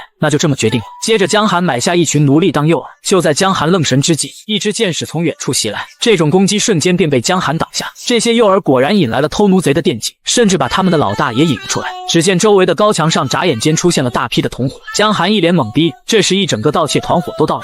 而他们的老大更是直接跳了下来。神一脸不耐烦地催促江寒快点解决。江寒瞬间暴起，开始了他的杀戮。很快，这群团伙就被全部击倒，捆在了这里。随后喊来了城里的卫兵，顺便完成了一个赏金任务。城市中的史莱姆也开始了清理战场的任务。最后只剩下一个大骨头没被分解，这顿时引起了江寒的注意。这根平平无奇的大骨头却遭到众人的争抢，更是召唤出了灾难级别的炎龙王。而这一切都在神的掌控之中。神为了催促江寒前去学院，不停地在他身边念叨去学院的好处。可江寒却很不情愿。就在这时，江寒身后出现了一名魁梧的骑士，望着嘴里叽里呱啦说着什么的骑士，江寒一脸懵逼。我恐怕已经因为企图谋杀皇室成员成了通缉犯，难道这个骑士是来抓我呢？这时神比划起来，这个骑士计划买下这块骨头送给他在学院里的儿子。神再次催促江寒借此机会前往学院，于是江寒同意让骑士买下骨头，不过有个附加的条件，那就是送他去学院修行。闻言，骑士很是惊讶，然后果断地拒绝了江寒的要求。这回不用翻译也知道对方的意思，计谋失败的神气的直跺脚。正当江寒思考之际，迪卡突然冒了出来，接着抱怨起江寒竟然把自己一个人放在了旅店，说着就贴在了江寒身上。一旁的骑士顿时大惊失色，恶魔居然光明正大的出现在这。迪卡轻声询问道：“主人，这个骑士是谁啊？你这个恶魔是他的奴隶吗？”迪卡给予了肯定的回答，不然我为什么敢这么大胆的走出来？此时神等的不耐烦了，不停的催促江寒快点提学院的事。接着思考片刻后，决定不能再旁观下去，再一次的离开了江寒。正当江寒打算和骑士继续协商下去学院的事情时，天空中突然传来震耳欲聋的巨龙嘶吼声。骑士抬头看向空中，冷汗止不住的流了下来。只见一只通体红色的巨龙出现在城市上空。巨龙沉声道：“比死亡更可怕的灾难。这次我要灭掉所有可恶的人类。”可下一秒，巨龙就惊讶地发现自己虽然复活了，但他的等级却只有1级。巨龙难以置信地抱着自己的头，愤怒地质问：“这是谁干的？”江寒看见等级只有1这一幕，顿时明白，这当然是我们的局外人之神干的好事。不明真相的炎龙气得仰天大吼起来：“究竟是谁干的？居然敢在我的等级上开玩笑！”接着自然而然地联想到是英雄干的好事，一股龙之吐息从他的嘴里喷涌出，方圆10里的建筑顿时遭了殃。见状，骑士立刻冲向前方，准备正面迎战这条巨龙。此时神开始催促江寒快点解决这条巨龙，更是比划起来江寒的招式，让他快点展示给骑士瞧瞧。这下子江寒理解了神的意图，立即掏出了传说中的圣剑。此时炎龙王还在不断发泄着自己的怒火。城市的卫兵立即架起弓箭发动一轮射击，可人类的箭矢对于炎龙王来说就跟挠痒痒一般，不仅没有造成伤害，反而彻底激怒了巨龙。关键时刻，城主及时赶到，全力一剑挡住了龙之吐息。没想到这个城主还真的有两下子，现在该我出场了。说罢便高高跃起来到了屋顶上，而随着巨龙挥舞利爪，大量的士兵发出痛苦的哀嚎。巨龙发现自己的等级随着杀戮竟在逐渐恢复，见状神再次催促江寒快点干掉这只巨龙。可江寒想要一次性解决它，还需要一些时间来积攒力量，于是命令迪卡暂时先想办法吸引炎龙的注意力。巨龙望着27级的高级恶魔急速飞来，不禁反省：太好了，成为我提升等级的经验吧。可迪卡这么多年的恶魔也不是白当的，当即便使出魔贯光沙炮，瞬间击穿了巨龙的翅膀，惹得炎龙王浑身散发出上万度的高温。迪卡只能勉强撑起恶魔屏障进行抵挡，可江寒这边仍在积攒能量，丝毫不为外物所动。神都被气得火冒三丈，你这家伙到底在搞什么花样？下一秒，神却紧紧捂住了嘴巴，不敢打扰江寒。只见3大祝福加身的江寒周围汇聚起红色的能量漩涡，奋力一蹬，江寒冲向了巨龙，一剑从巨龙的脖子迅速划过。这一幕直接让众人看呆了。江寒露出了胜利者的微笑，不过如此。可巨龙并未彻底死去，等级只有1的男人却一剑击杀了灾难级的炎龙王。一起参加战斗的人都获得了战斗奖励龙之祝福，可最终斩首者江寒却得到了龙之诅咒。就在刚刚，江寒一剑砍下了炎龙王的头颅，巨龙眼中充满了不甘心，堂堂一代炎龙王竟死于等级1的废物手下。于是他在死亡前的最后一刻对江寒发起了诅咒：我以我的灵魂起誓，诅咒面前这个男人。话音刚落，一缕缕红色诅咒汇聚在江寒的胸口，江寒的面前也浮现出龙之怒火的诅咒，江寒气得浑身颤抖，恨不得撕碎面前的窗口。此时见多识广的迪卡也表示自己从未见过这种情况，在他的印象中，龙是很骄傲的存在，很少有接受不了失败的时候。气得江寒想要踹醒这只巨龙，你个大蜥蜴有本事复活再打一场啊！诅咒算什么本事？我至少救了上万名居民，一点奖励都没有就算了，还得了个诅咒。龙之怒火，当生命处于危险中时，愤怒的巨龙会攻击你。望着这个诅咒，江寒捂住双眼，散发出比诅咒更可怕的绝望气息。这时迪卡却十分高兴地看着弹出的面板，你怎么被诅咒了还这么开心？因为我没被诅咒，反而获得了一个新的祝福。闻言江寒十分惊讶，立刻请求看下是什么祝福。在看到的一瞬间，江寒直接呆住了。同样是龙之怒火，迪卡的却是愤怒的龙会在生命危险的时候保护他。江寒不由得看向了城主，城主尴尬的扭过了头，江寒却扑到了城主面前，不死心的询问：难道你也是这样吗？在得到肯定的回答后，江寒跪倒在了地上。苍天啊，大地啊，为什么如此不公平？平复心情后，江寒开心的看着这堆龙之鳞片和利爪，可如此多的宝物，他却只能选择上交，借此来换取前往学院的机会。画面一转，城主带着龙首在大街上开始巡游，站在人群之后的江寒顿时引起了城主的注意。在巡游结束后，城主找了个机会与江寒好好聊聊。江寒立即让迪卡翻译一下，我想那份奖励用于城市的修复工程，还有死者家属的抚恤。多亏了我和我的主人你才能活着，我们不需要那些可悲的垃圾奖励，所以把它用在别人身上吧。翻译完后，江寒感觉有些不对劲，怎么城主的脸色变得这么难看？就在这时，空中出现大量的迷雾，原来是龙之怒火的诅咒被触发了。城主一脸惊讶的抬头看向空中，只见一只数米长的古龙伴随着闪电出现在此地，很明显这是冲我来的。这还真是个奇幻的世界啊！但我可是轻而易举就斩杀了一条活着的龙，就这一具手下败将的尸体也敢在我的面前放肆。等级1的男人轻松干掉一只巨龙，可下一秒无数的巨龙就出现在他的面前，甚至开始自相残杀起来。就在刚刚，一只古龙出现在江寒面前，可在江寒轻松解决这只怪物之后，他的身边瞬间浮现出无数的诅咒，接着天空和大地之中就钻出一只古龙，更是直接出现在城主的身后。不等他反应过来，古龙就一个冲撞击飞了他，城主重重的砸在了墙角。这时他的龙之祝福的效果也被触发，一只古龙以守护者的身份出现在他的头顶，接着就朝着诅咒古龙飞了过去。而奋力杀敌的恶魔迪卡此时也有些疲惫，在他愣神之际，厮杀的古龙朝着这边砸了过来，迪卡直接眼冒金星的昏了过去，而他的龙之祝福也因此被激活。这尼玛是什么情况？再这么打下去，这座城市都要被彻底毁灭了。看来我得尽快结束这一切。说着就一剑冲了上去，就这样一直战斗到了天明，哪怕是永动机一般的江寒也要拄着剑休息起来。苏醒过来的迪卡也表示，他以前从未听说过古龙成群出现的情况。龙王的诅咒不应该这么容易就被触发，江寒心中却大致有了答案。由于自己有着局外人的祝福，可以无限初始化生命值，所以我不像狼人使用着禁噬获取力量，而是消耗着自己的生命值换取力量。因此只要我的生命值降到底部，就会激活诅咒，可又在局外人的效果下恢复生命，最终无限循环下去，召唤出无限的古龙。不过好在诅咒有着激活限度，但在局外人的祝福下，这种限度也会被重置，所以这意味着我必须限制我使用的力量。想明白的江寒看着一大街的龙骨，不知道该如何处理。这时城主突然从骨头中间站了出来，一张口就邀请江寒和他的儿子一起去学院修行。江寒一脸疑惑的好奇这个老家伙在说些什么。迪卡表示城主想让你跟他的小杂种儿子一起去上学。江寒立刻友好的与城主握起了手，愉快的答应了邀请。与此同时，圣女正在主持一场英雄们的比赛，突然下属有要事禀报打断了圣女。昨天夜里，在骑士王国北方城市，红龙王阿尔凯泽出现了。闻言，圣女十分惊讶，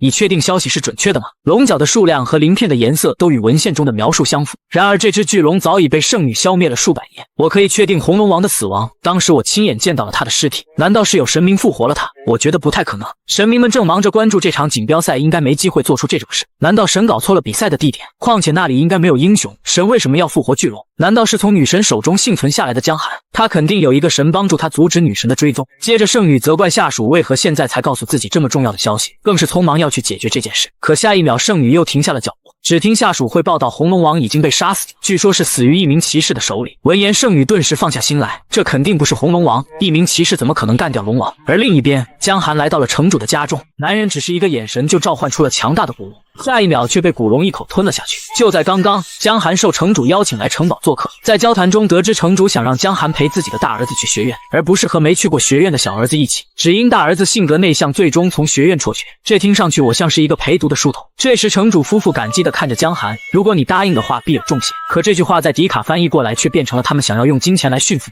你。你确定他们是这个意思？替我答应他们的请求吧。迪卡立即慷慨激昂地翻译道，听好了骑士，我的主人想要看看你的废物大恩。居然家里来客人还不露面。江寒顿时站起了身，你刚才说了什么？为什么城主夫妇突然情绪如此低落？最终江寒为了安慰城主夫妇累得瘫倒在了床上。江寒猛地起身询问起迪卡对学院有什么了解。这是由列等人类建立的4大学院，用来对抗我们恶魔。他们主要教导野蛮的暴力，可就算他们付出了所有努力，也仍然是软弱的人类，所以他变成了一个社交和拉帮结派的地方。就在这时，城主家的傻儿子闯了进来，气冲冲地质问江寒，一个区区等级1的菜鸡竟然敢弄哭他的父母，拿上你的武器气，我要和你进行决斗。傻儿子的表情不用迪卡翻译，江寒也知道大概意思。既然你父亲将你交到我的手上，我可不能辜负他的期望，看来得好好教育一下你怎么成为一个好学生。接着一拳揍了上去，2拳直接把他打出了门外。望着坐在墙角的城主家大儿子，江寒不禁回想起刚来异世界的自己，居然天真的认为女神会好心送自己回家。想到这，江寒一不小心就捏碎了门口，接着猛然反应过来自己好像下手有些太重，连忙上前查看大儿子的状况。这时大儿子突然睁开了眼，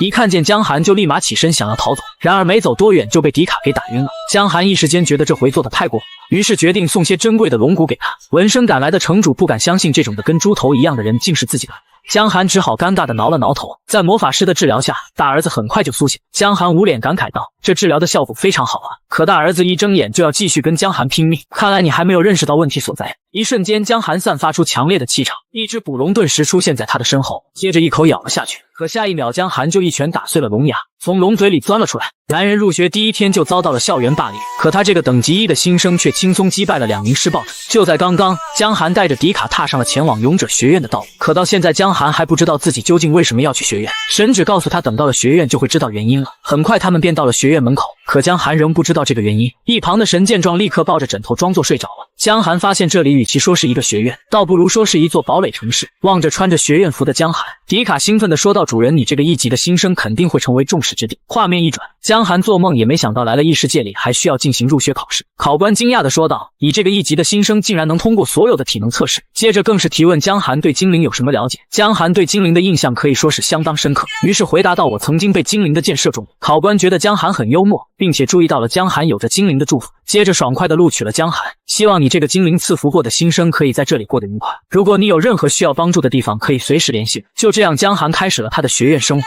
正当江寒犹豫下一步该去哪里时，神建议他去看一眼雕像。不等江寒发出疑问，神便催促江寒快点前去。不一会儿，二人来到了雕像附近。这就是你说的雕像吗？就在这时，城主家的小儿子朝着江寒走来，正好江寒提出了自己的疑问：这个雕像究竟是什么人啊？很有名吗？小儿子崇拜的语气回道：这是异世界英雄的强大对手，他曾在这个学院修行。英雄的对手？江寒内心冒出了更多的疑问，于是决定等晚点再详细调查一番这个雕像。这时远处传来呼喊声：你们这群新生别在那闲逛了，快点过来帮忙贴下横幅。江寒好奇地询问这上面写了什么东西，对方顿时咆哮起来：你这个等级1的废物虾吗？这个是用来欢迎新入学的英雄的。闻言，城主家小儿子兴奋不已，居然能见到传说中的英雄，名牌学院就是不一样。可江寒想到要见到老同学们，却慌了神。他们来了，想必当初的女神肯定也跟着一起来了，现在逃跑不知道还来不来得及。然而神却拍着胸脯表示不用担心，至少他们现在还没来。神再次强调了这是一座十分伟大的雕像。江寒望着雕像陷入了沉思，神为什么不直接告诉？难道是因为他们不能透露的消息？这时老学长的大喊声叫醒了江寒，别在那发呆了，快点跟我来干活。半吊子外语的江寒不好意思地询问你究竟在说什么，没想到下一秒老学长直接一把攥住江寒的衣领，听不懂就跟我来。不明真相的江寒愉快地跟着他离开了这里，不一会便被带到了一个偏僻的角落，附近还有2人正在争吵。红发学姐直接一巴掌扇了过去，这边江寒被学长直接按在了墙上。你知道这是什么地方吗？这里可不在学校的管辖范围之内。江寒开口道：所以说这里没有监控对吗？你这个等级1的新手在想什么？还没弄清楚现在的状况吗？话音刚落，他就被江寒一把掐住了脖子。既然没人管这里，那我做什么都不会有问题了。接着就从传送门里要了一只锤子，我这样做是不是不太好啊？接着就一锤子砸了下去。一旁的红发学姐也被这一幕惊到，等级1的菜鸡竟然干翻了17级的老学长。可红发并没有自知之明，反而质问江寒怎么敢做出这么疯狂的事情。我觉得你做的事好像更疯狂吧？你难道忘记这里没人能看到吗？随后红发也被一把拎了起来。江寒笑呵呵告诉刚才被欺负的黄发女孩，你可以先离开这里，我想跟这2位好兄弟单独待一会。不一会，学院里响起了惨烈的哀嚎声。画面一转，江寒回到了宿舍，望着床上的迪卡，江寒呆呆地询问：你晚上睡哪？正常来说，奴隶一般盖着毯子睡在地板上，不过我应该不算正常的吧？我可以睡在你的旁边吗？江寒果断拒绝了迪卡的请求。现在有件更重要的事要做，那就是去夜里的学院进行一次探索。男人只是抚摸了一下人鱼雕像，下一秒竟获得了人鱼的祝福，无论他做出什么事情都会获得别人的原谅。就在刚刚，江寒为了打探消息来到了酒馆，一进门就看见一群醉醺醺的大汉，而江寒的目标正是其中一人。听说你对学院的历史相当熟悉，所以特地前来拜访。大汉醉醺醺地询问江寒是谁介绍过来的，那自然是2位敬爱的学长学姐了。这个说来话长，接着掏出一袋金币表明来意，我需要一个现在能进入学院的方法。可醉汉却盯上了一起来的迪卡，甚至出言嘲讽江寒一个1级的小废物，怎么会有一个27级的高级恶魔随从，更是要求江寒把随从留下来才告诉他方案。话音刚落，迪卡一脚就把他踢飞了。酒馆里的众人立刻把他们围了起来，可下一秒江寒却脸色微红，略有些害羞。只见迪卡用那修长的大腿击败了所有醉汉，不过江寒的关注点却不在这里，今天的胖次竟然是黑色。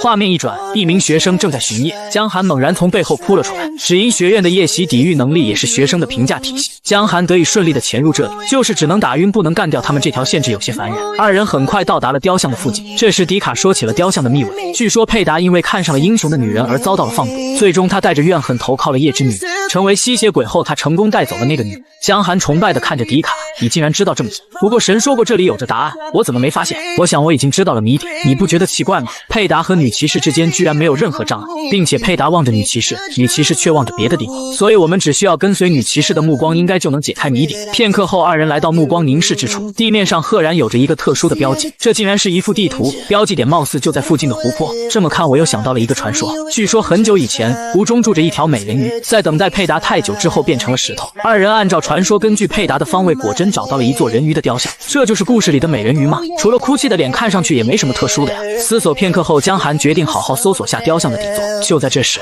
江寒的手掌亮起了金色的光芒，最终凝聚成了一枚戒指。正当江寒好奇这有什么作用时，面前浮现出名为宽恕的祝福，拥有者的行为会得到别人原谅的可能大大增加。江寒惊喜万分，我终于得到了祝福而不是诅咒。可神却意识到他们中了圈套，神在不安中走来走去。下一秒，周围出现4名黑袍人，曾经与江寒亲吻过的精灵塞拉竟出现在了学院之中，并且将以火焰守护者的身份担任学院老师。可江寒却并未认出曾经的老相识。就在刚刚，江寒陷入了黑衣人的包围，江寒顿时举起双手，表示自己不是敌人。停下，不要活动，除非你想死。闻言，江寒可怜地表示我会安静的。在宽恕的作用下，对方立刻改变了态度。看在你也是学员的份上，下次不要再这样了。江寒愉快地送走了他们。画面一转，江寒来到了入学典礼上，台上主持人慷慨激昂地发表着演讲。今年我们迎来了一名新的教授，他就是火焰守护者精灵议员塞拉。塞拉礼貌地表示自己很荣幸有这么个机会。江寒的关注点却集中在塞拉的肩膀上，是否是一只凤凰？说起凤凰，就不得不想起曾经美好的记忆。这时凤凰若有所感地望向了江寒，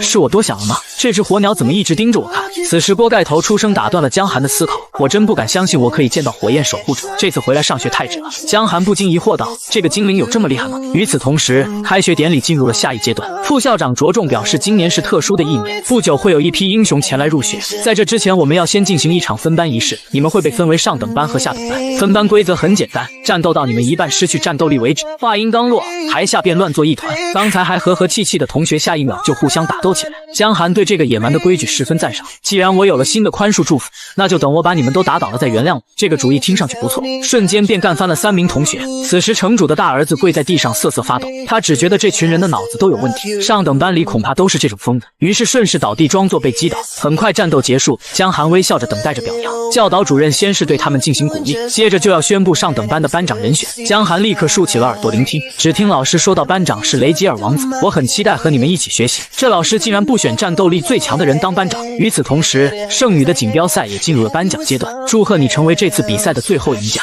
现在举起你的圣剑，说出英雄宣言吧。在崔康明照做之后，圣剑发出耀眼的光芒，接着竟消失在了金色的传送门里。男人明明是剑术大师，却被剑术教官赶出了教室。就在刚刚，崔康明只是举起了圣剑，下一秒就消失在了传送门中。望着四周的残垣断壁，他一脸懵逼，这难道是传说中的遗迹吗？这时原住民出现在他面前，欢迎来到半兽人乐园。崔康明迟疑片刻，不敢相信自己的耳朵。半兽人，只见台阶上站着一位雄壮的半兽人，欢迎你来到这里，受规则召唤的英雄，接下来你将按照规矩接受训练。现实世界的一边，剑术教官正在质问江寒，你怎么什么都不准备就来上课？你说的准备是指什么？剑术是成为骑士的基础，而使用剑术的前提是必须拥有勇士的祝福。下一秒，江寒就被赶出了教室，气得江寒就要发飙轰碎大门，可转念一想，还是得三思后行，安慰自己教官说的也没错，毕竟这个祝福几乎人手一个。但越想越气，难道没有祝福就使用不了剑术吗？接着教室的大门被打了个稀巴烂，见状教官立刻就要发火，江寒，你没听懂我的话吗？可话音刚落，眼前的一幕就震惊了教官。只见江寒没有勇士的祝福，却使出了更强大的狼人剑术。你说的剑术是这个吗？迫于江寒的武力，教官默默地让江寒进入队伍继续上课。此此时江寒好奇地询问同学是如何获得勇士的祝福的，这不是很简单吗？我喝了瓶魔法药水就有了。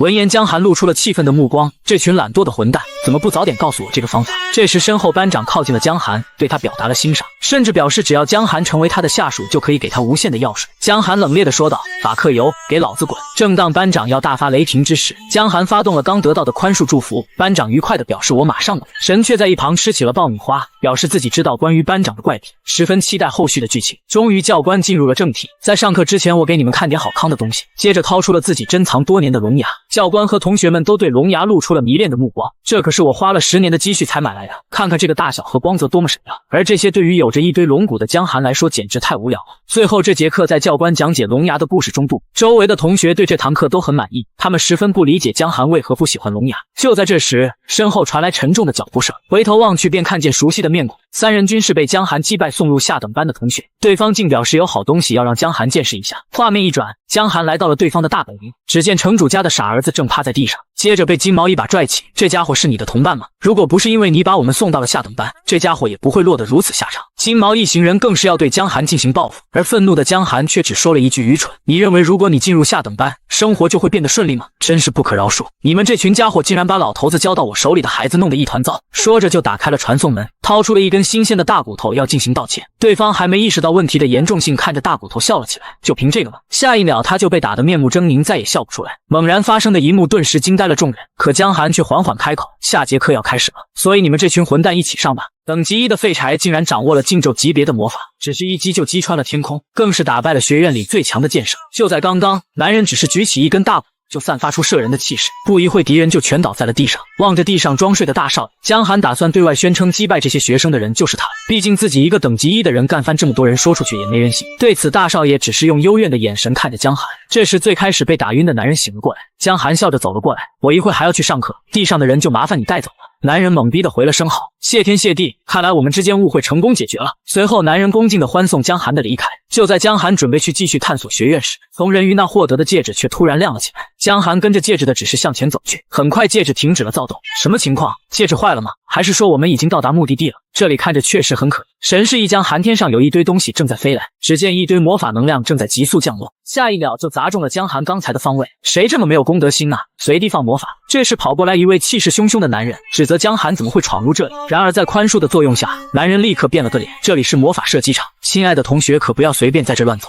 江寒内心十分不爽，要是真的危险，为何这里没有警示牌？此时人群中的莱莎注意到了江寒，你怎么在这？闻言江寒呆住了，我认识你吗？我是莱莎呀，半兽人的时候你救过我的。江寒抱歉地回道，是雷莎呀，好久不见。不是雷莎，是莱莎，看来你真的忘了。江寒尴尬地摸了摸头。画面一转，好久不见的江寒和莱莎坐在了一起，只听莱莎夸赞道，你的语言进步很大呀，顺便问下你来魔法射击场是因为你想学习魔法吗？江寒只能以学习魔法为由搪塞了过去，谁知道莱莎表示自己可以教他魔法。江寒难以置信地问道，不是说没有魔法祝福就不能学习魔法吗？没有祝福也是能学些基础的魔法。接着就约好等明天这个时间再见面一起学习，留下江寒在原地陷入了沉思，要是能学会魔法也挺不错。就在这时，班长熊赳赳气昂昂地走了过来，我找了你好久了。江寒连忙发动了宽恕祝福，希望能逃过一劫，可下一秒一只手挡住了江寒的去路，这次的效果居然没能生效。原来班长准备了一份草稿，写下了自己要说的事情，没想到宽恕祝福竟然可以通过这种方式被化解，他肯定通过状态矿发现了这个祝福。只听班长邀请江寒一起组队，还画下大饼，以后肯定会成为学院最强的队伍。于是江寒顺水推舟答应了班长，班长立刻高兴地搂住了江寒，相信我们以后会相处得很好。而江寒默默地想着需要找个隐藏状态矿的方法。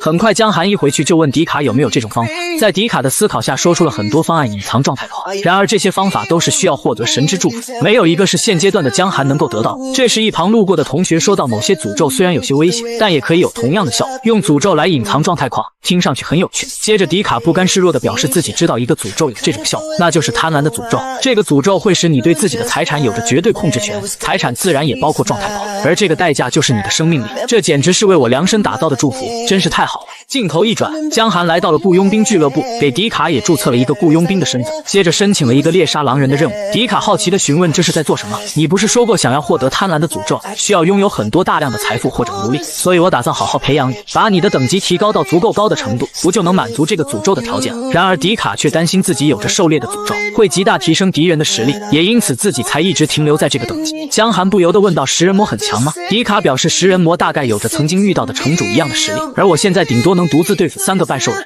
听完，江寒转身缓缓说道：仅此而已，我们出发吧。很快2人与3名狼人展开了战斗，迪卡的全力一击轻松重创了狼人，可是在狩猎的诅咒下，狼人的实力获得了提升，原本巨大的伤口仅仅让狼人破了点皮。见状，江寒上前拦住了迪卡，决定亲自出手解决这3只狼人。江寒握紧了手中的圣剑，是一挥手便拦腰斩断了3只狼人，这点实力也敢在我面前放肆？就这样2人狩猎了一个晚上。次日，江寒回到了学院，一见面就听到大少爷愤怒地说道：都是因为你，我们现在要扫半个月的厕所。我记得你已经退过1次学了，如果你再被录取1次，应该就不用扫厕所了，需要我助你一臂之力吗？就在这时，身后传来温柔的喊声，原来是莱莎走了过来。大少爷立刻搂住了江寒，你怎么会认识他？他可是学院的校花。江寒一把按住了大少爷，你管得还真宽啊。此时莱莎表明来意，我们不是约好学习魔法的吗？你考虑的怎么样？江寒愉快地答应了下来。闻言，莱莎高兴地离开了这里。放学见，这次不要放鸽子了。在离开前的最后一刻，莱莎再次强调不要忘记我们的约定。放学后，江寒带着大少爷来到偏僻的角落。就在这时，前段时间被江寒教训的同学出现在身后。为首者开口道：我是骑士王国的王子。下一秒，他们突然整整齐齐地跪在了地上。这一幕弄得江寒也是有些懵逼，他们全都是皇室的精英，竟然向一个等级1的平民下跪。原来他们想要化解与江寒之间的矛盾，只因他们如果不能进入上等班，就会失去贵族的称号，甚至会受到诅咒。只要他们还没完成任务，就会一直不能获得经验升级，这也就意味着失去了成长的潜力。江寒表示自己不会打扰他们，虽然不能升级，好像也没什么大不了。闻言，众人上前纷纷表示感激，你比我想象中的要好太多了。江寒顿时绷不住了，这群家伙到底对我有着什么印象？很快，莱莎也听江寒叙述完刚才的经历，逗得莱莎开怀大笑起来。这时江寒疑惑道：我们正在去往哪里？我们正在前往一个安静的地方。话说我前段时间遇到了传说中的英雄了。这句话直接让江寒听呆了。莱莎接着说道：我和英雄一起战斗了一段时间，他是个很自信的人，就是对我来说有些难相处。这时江寒想到自己曾经疯狂猎杀半兽人都没得到莱莎的夸赞，难道这家伙比我还勇猛？片刻后，2人到了目的地，莱莎开始了魔法教学。魔法的产生其实很简单，集中注意力，想象自己是个刚出生的婴儿。江寒果然顺利感受到了魔法的力量，可神对2人的亲密举动十分不爽。这时莱莎询问江寒理解魔法真谛了吗？江寒立刻举起手遮住了脸，我已经理解了。可莱莎的关注点却在他的戒指上，低声说道：你从哪得到了戒指？终究是我来迟了吗？江寒呆呆地转过头，刚才你说什么没听清，能再说一遍吗？没什么，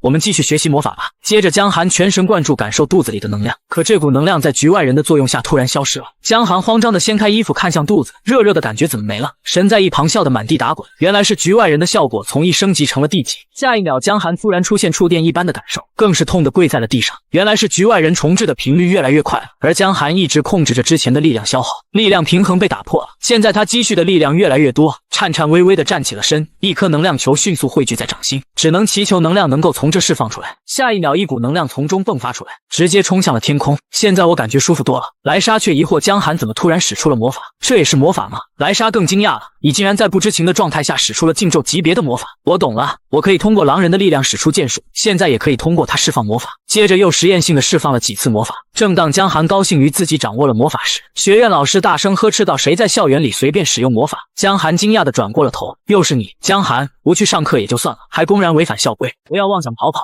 现在就让你见识下剑圣的厉害。江寒立刻发动了宽恕，然而在绝对的愤怒面前，宽恕再一次失去了效果。接着剑圣高高的跳了起来，这回我们来弥补你错过的剑术课程。抱歉了老师，我觉得我可能在魔法上面更有天赋。下一秒，剑圣老师就被魔法撕碎了衣服。江寒呆呆地看着这一幕，他也没想到自己的魔法居然这么强大。男人公然殴打自己的老师，不但没有受到处罚，甚至还得到了精灵老师的欢心。就在刚刚，江寒随地放魔法的行为引起了剑圣的关注，可强大的老师竟也拜倒在江寒的一招之下。虽然教导主任明面上没有惩罚江寒，却对他提出了一个要求，那就是必须按时参加学院的课程。可无聊的课程哪有去殴打狼人有趣？正当他打算找个机会开溜时，眼前的一幕让他打消了这个念头。只听到凤凰的叫声从远处传来，今天授课的老师居然是江寒的老相识赛拉。赛拉兴高采烈地自我介绍起来，而火凤凰似乎察觉到了什么，径直地朝江寒飞去。而江寒到现在还没认出曾被自己救下来的赛拉。火凤凰就这么直勾勾地盯着江寒，江寒只觉得莫名其妙，这家伙好像在看我。台上的赛拉仍在讲述后续的授课日程，最最近学院周围的怪物有些异常胆小，我们的任务是找到这个变化的原因。后面我们2周1次课程。江寒自来熟地看向身旁的同桌，听上去挺有意思，你觉得呢？马尔帕斯二人的吵闹瞬间吸引来塞拉的注意。课堂上请保持安静，不要喧哗，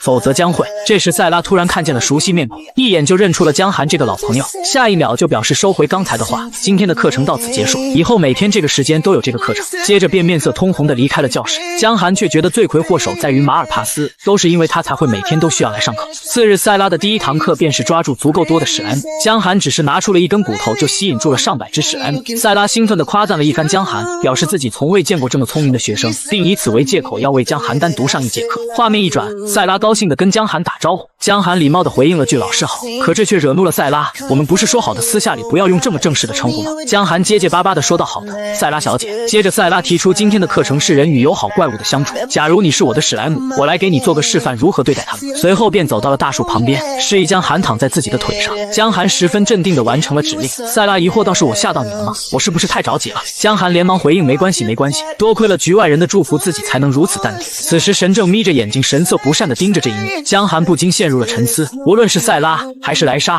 或者是之前的女同学，是这个学院太疯狂还是这个世界的问题？怎么总有人缠着我呀？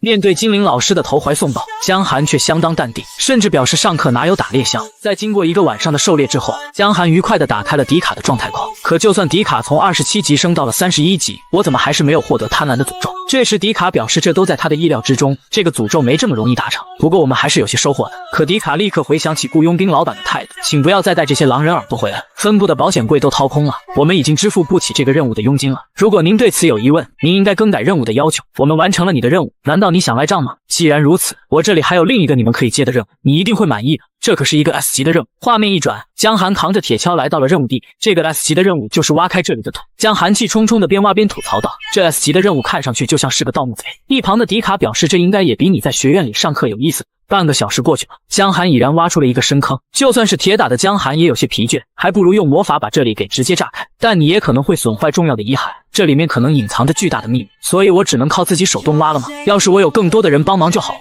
这时江寒想起了许久不用的圣剑，接着打开了遗迹的传送门，打算从遗迹召唤些人来干活。很快一群壮汉从中走了出来，于是江寒从劳工变成了包工头，开始悠闲地坐在草地上休息起来。神立刻表示你这种行为可不是个局外人该做，当别人在工作时，我在休息不也是符合局外人定义的吗？神被江寒的花言巧语说服了，说的好有道理啊。江寒看着劳动的人们，想着来的人是不是有点多了。这时一位村民拿着食物走了过来，询问江寒是否想要来点夜宵。对此江寒表示可以再多来点人也挺好。随后江寒从村民口中得知遗迹中来了一名英雄，这时候还在仓库里一直训练剑术。江寒不禁起了一身鸡皮疙瘩，最近还好没去遗迹，去了说不定就要被女神给抓住。眼看天就要亮了，江寒起身就要离开这里去学院上课，临走前嘱咐迪卡看管好这里的工人。江寒走在路上打破脑袋也没想通课堂上的事情，整节课的内容都是精灵老师与我的对视，难道是这个精灵祝福的效果？这么多天江寒都没认出精灵老师就是当时地牢里救下的精灵，对于江寒的行为神觉得非常不爽。这时学院里的班主任走了过来，从此以后无论你的考试成绩如何，你始终都会是上等班的学生。江寒一头雾水，为何我会受到如此优待？班主任接下来的回答震惊了江寒，因为你是塞拉教授的朋友，不过这也是有条件的，你必须完成一项任务才能通过考试，这个任务甚至关系到我们学院的声誉。江寒只好礼貌性的答应了下来。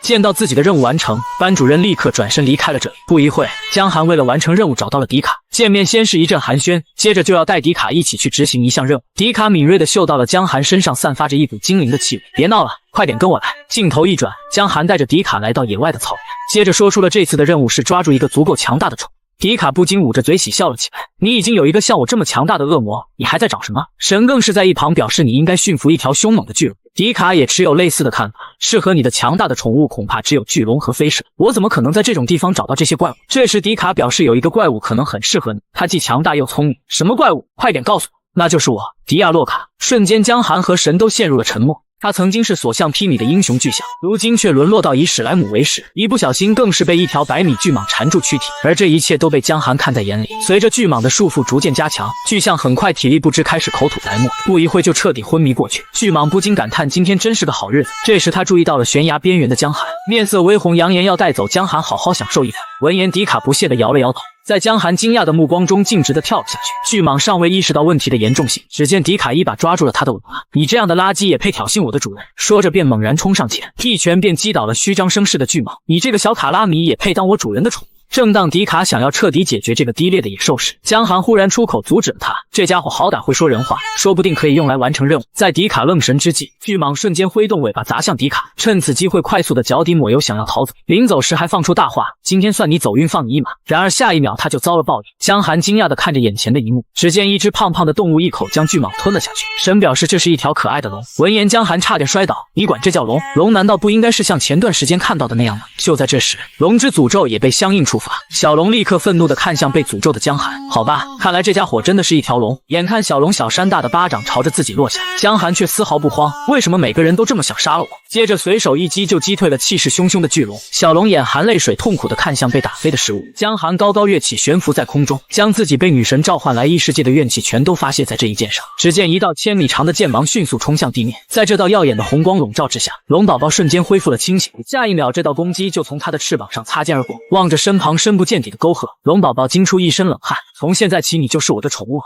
男人被女神召唤到异世界，却只想回到舒适的家，结果被女神诅咒成为一名永远不能升级的勇者。可他却一击就劈出数十里长的深渊，更是驯服了令人闻风丧胆的海龙王。这离他完成对女神的复仇又更近了一步。海龙被江寒恐怖的战力吓得瑟瑟发抖，江寒却开始发愁这大家伙每天要吃多少食物。迪卡指着蛇尾表示海龙这种生物不挑食，什么都吃，甚至连钢铁也可以当做食物。惊吓过度的海龙缓缓露出一只眼睛观察江寒的动静，只见江寒默默地把手掌放在他的额头上，轻声开口说道：以后你就跟我一起走吧，你的名字就叫克格莫斯二代。一旁的迪卡对海龙露出同情的目光，江寒十分高兴获得了一个新的强大的宠物。随后二人愉快地坐在莫斯二代的背上，踏上了返程之路。不一会，学院里众人感到天空忽然变暗，抬头望去，一只巨大的蓝色海龙翱翔在天空之中，张开的翅膀遮蔽了阳光。见状，江寒气愤地弹了个脑瓜崩，说了低调点，赶紧飞下去。江寒骑龙回来的事很快传遍了整个学院。见状，教导主任也不禁倒吸一口凉气，询问起江寒事情的经过。江寒思考片刻后便解释起来，这只龙是他在路边捡到的，看没人要太可怜了，就想着带回来喂养。你们应该不会反对这件事吧？不久后，江寒开始训练海龙的作战能力，他撸起袖子紧紧抓住一根数十米长的木头，下一秒就扔了出去。木头瞬间从莫斯身边飞过，耳边传来江寒让他捡回来的声音。莫斯高兴的仰天大叫一声，接着便快速朝着远处跑去。江寒和精灵老师则站在原地看着这一幕。塞拉主动开口夸赞起莫斯真是个听话的家伙。江寒乐呵呵的回应，我也是这么觉得的。就在这时，一名同学抱着宠物冲了过来，祈求塞拉能给他2分钟的时间。被人打断好不容易得来的亲密时刻，塞拉生气的拒绝了他。难道你看不出来这里正在上一门重要的辅导课吗？有什么事下课再说。可他还是不死心，举着自己的宠物。如果你看见我的朋友，你一定会改变你的想法的。这就是我的朋友，我可以跟着一起上课吗？神一眼就认出这可是一只稀有的神宠，江寒却觉得它更像一只粉色玩具猪。塞拉也是认出它是神宠的后裔，但仍然拒绝了它，毕竟他可不是单纯因为宠物来上课。江寒却从中受到了启发，只要换别人来上课，他不就可以逃离补课的命运？不一会，江寒的心情便跌到了谷底。不用说也知道计划失败了。塞拉对神宠一点兴趣都没有，也许是因为他已经有了一个凤凰。次日，江寒按照日常出现在课堂上，不过这节课他们迎来了新的老师，他居然是一名在学院里教黑魔法的老师。开口的第一句话就是询问大家怎么看待黑魔法，接着自问自答起来。大多数人都认为黑魔法是邪恶的，其实这是一个误解。黑魔法的出现来源于一个生来就寿命长、生命力强的恶魔。黑魔法消耗的可以是自己的生命力，所以邪恶与否取决于使用者。江寒开始还听得津津有味，开始思考起黑魔法的起源。可不一会，他就趴在了桌子上呼呼大睡起来。到了夜里，江寒再次来到挖掘宝物的地点，见到迪卡后便提出了自己的疑惑。今天学了黑魔法的原理，但是为什么精灵族不能使用黑魔法？迪卡缓缓开口解释道，精灵不像恶魔或天使那样有很长的寿命，他们只是通过降低消耗而活得更久。对于一个人类可以在1天内愈合的伤口，精灵却需要2周的时间，他们需要更多的时间来恢复自己的精力。而对于恶魔来说，寿命很长，恢复速度也很快，所以精灵无法使用黑魔法，两者之间没有可比性。当然，两者在夜里的表现也一样不能比。可江寒的关注点却停留在恢复速度上，所以问题的关键是因为生命力。就在这时，周围忽然传来工人的欢呼声，只见在他们的努力下，终于挖到了秘密宝藏。见状，江寒也高兴地看着这一幕，1个多月终于找到，不过这里看上去比我想象中要深很多。可二人没有丝毫犹豫，直接跳了下去。黑暗中忽然亮起迪卡的火焰，江寒捂着嘴，表情十分痛苦。刚才不知道撞到了什么东西。正当他们疑惑面前没有什么特殊的东西时，身后传来了沉重的脚步声。回头望去，只见一只像绿色布丁的大块头映入眼帘。在迪卡的科普下，才得知这原来是一只巨魔。江寒却没有丝毫畏惧，反手就掏出了圣剑，一剑就将其劈成了2半，尸体碎片四处乱飞，差点砸中迪卡。可刚解决完，一只又出现2只巨魔向着江寒走来。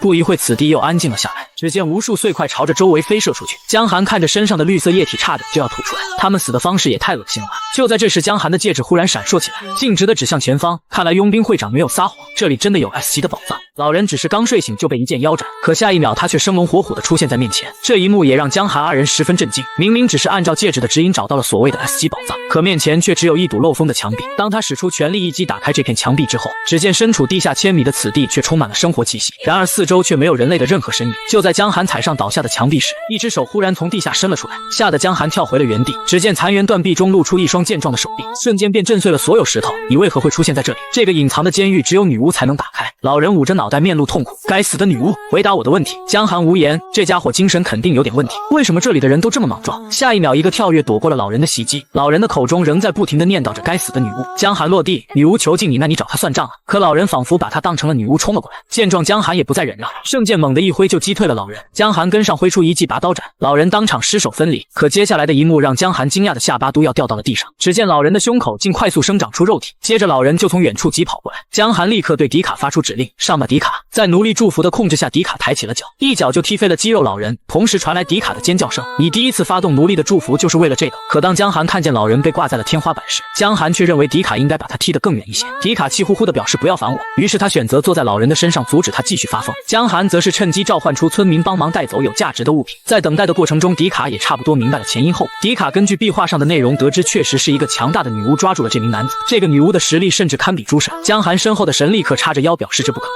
此时老人也清醒过来，我被那个女巫抓住后就再也没能见到我的孩子，可更多的内容他也没有任何的记忆。看见对方也是个可怜人，江寒取出圣剑表示要送给对方一件礼物。一个金色漩涡出现在天花板上，紧接着便从中掉落下5、6袋龙之骨头。老人震惊地看着手里的龙骨，下一秒就激动地跪倒在江寒面前表示感谢。不久后，江寒便出发往更深处探索。男人只是捡到了一枚戒指，结果竟成了人鱼公主的丈夫，可他却毫不犹豫地拒绝。就在刚刚，江寒二人继续往更深处探索，眼前忽然源源不断出现小山高的绿色怪物，虽然躲闪起来不是很难，可敌人实在太多了。很快江寒想出了一个办法，他抱起迪卡后嘱咐他赶紧抓紧自己。虽然这个方法很危险，但现在也没有更好的选择。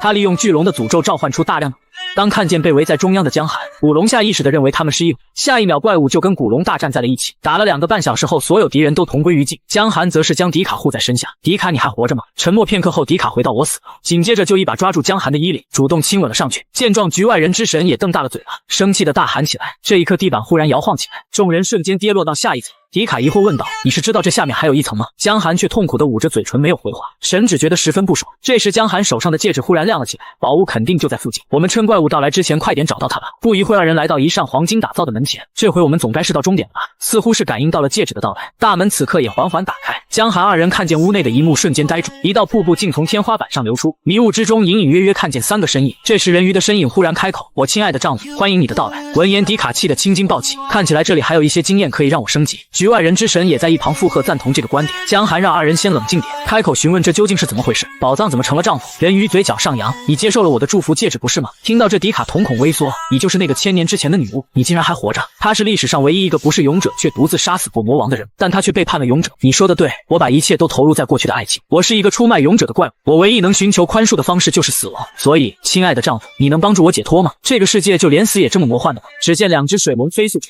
江寒立刻扛着迪卡跳了起来。人鱼见此一幕大笑起来，没有翅膀的你在空中该怎么躲闪啊？他的手指微微向上滑动，江寒瞬间被大水淹没，可一只翅膀在空间中展开。迪卡发挥他恶魔的优势，带着江寒一起悬浮在空中。在迪卡的帮助下，江寒化作一道残影飞向敌人，朝着3名敌人全力砍了下去。人鱼躲闪不及，被一分为2。可接下来的一幕看呆了江寒，敌人竟如同泡沫一般修复了伤口，更是发动水浪把江寒牢牢捆住。人鱼大声嘲笑，果然战士都是头脑简单的家伙。江寒不禁呵呵一笑，恐怕要让你失望，不好意思，魔法我也会一点。人鱼惊讶地看着江寒手中的能量球，下一秒上半身就被彻底轰成了渣渣。不出意外，人鱼又开始了快速升腾，不一会就恢复了原状。人鱼兴奋地盯着江寒，我亲爱的丈夫，你的黑魔法太酷了，你的一切都让我为之倾倒。可江寒很快有了新的对策，他有着半兽人守护者一样的恢复能力，在这个封闭的空间中是无法解决他的。于是他将力量汇聚在圣剑之上，用力斩出最强一击。同样的招式对我可没有太大作用哦。人鱼所在地发生猛烈的爆炸，话虽如此，杀了你可不是我的真正目的。江寒奔跑着抓住人鱼的尾巴，接着命令圣剑打开了遗迹的传送门，用力一丢就把尾巴扔了进去。这这次人鱼果然没有再出现，看来我们真的成功消灭了人鱼。这么说，我之前收集进去的东西岂不是也化作了飞灰？除了这个，你就没有更紧急的事情要考虑吗？什么事情？宝藏吗？如果那个女巫送的礼物是祝福戒指，那女巫消失了，这片废墟不就没有别的奖励和守护人了？那么这些废墟就不能再维持它的功能了，对吧？话音刚落，整座废墟都开始剧烈摇晃起来。江寒二人飞速的逃往出口，你应该尽快告诉我这样的事情。这是一具存放1000年的尸体，可江寒却甘愿牺牲自己的生命，只为复活棺材中的陌生女子。然而苏醒的女人却一点也不感激他。前不久，江寒千辛万苦将人鱼丢到了传送门里，借此终于解决了可以不断复活的人鱼。遗迹内的半兽人惊讶地看着突然出现的鱼尾巴，这家伙还真把遗迹当成垃圾场了。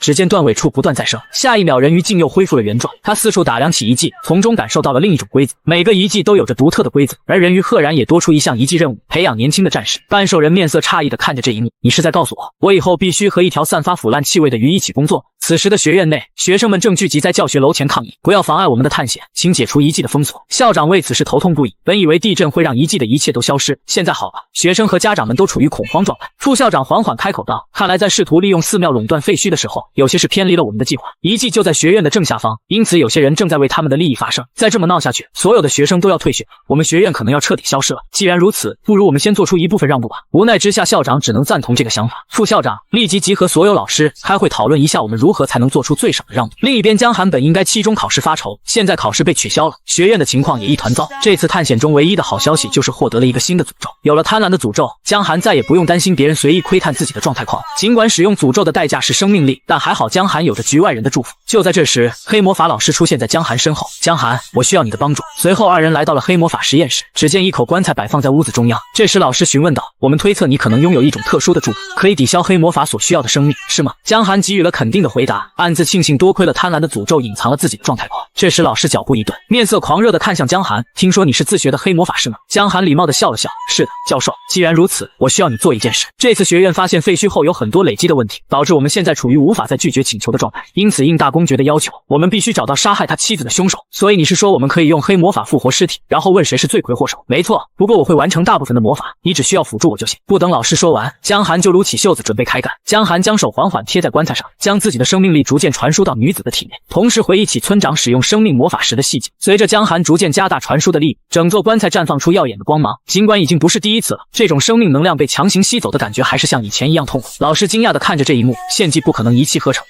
可下一秒，面前的棺材板忽然炸成了粉末。江寒好奇地看着这一切，成功了吗？只见一只手忽然伸出了棺材，烟雾中缓缓出现女人的身影。这是哪？这里不是神庙。回答我的问题，你们为什么要唤醒我？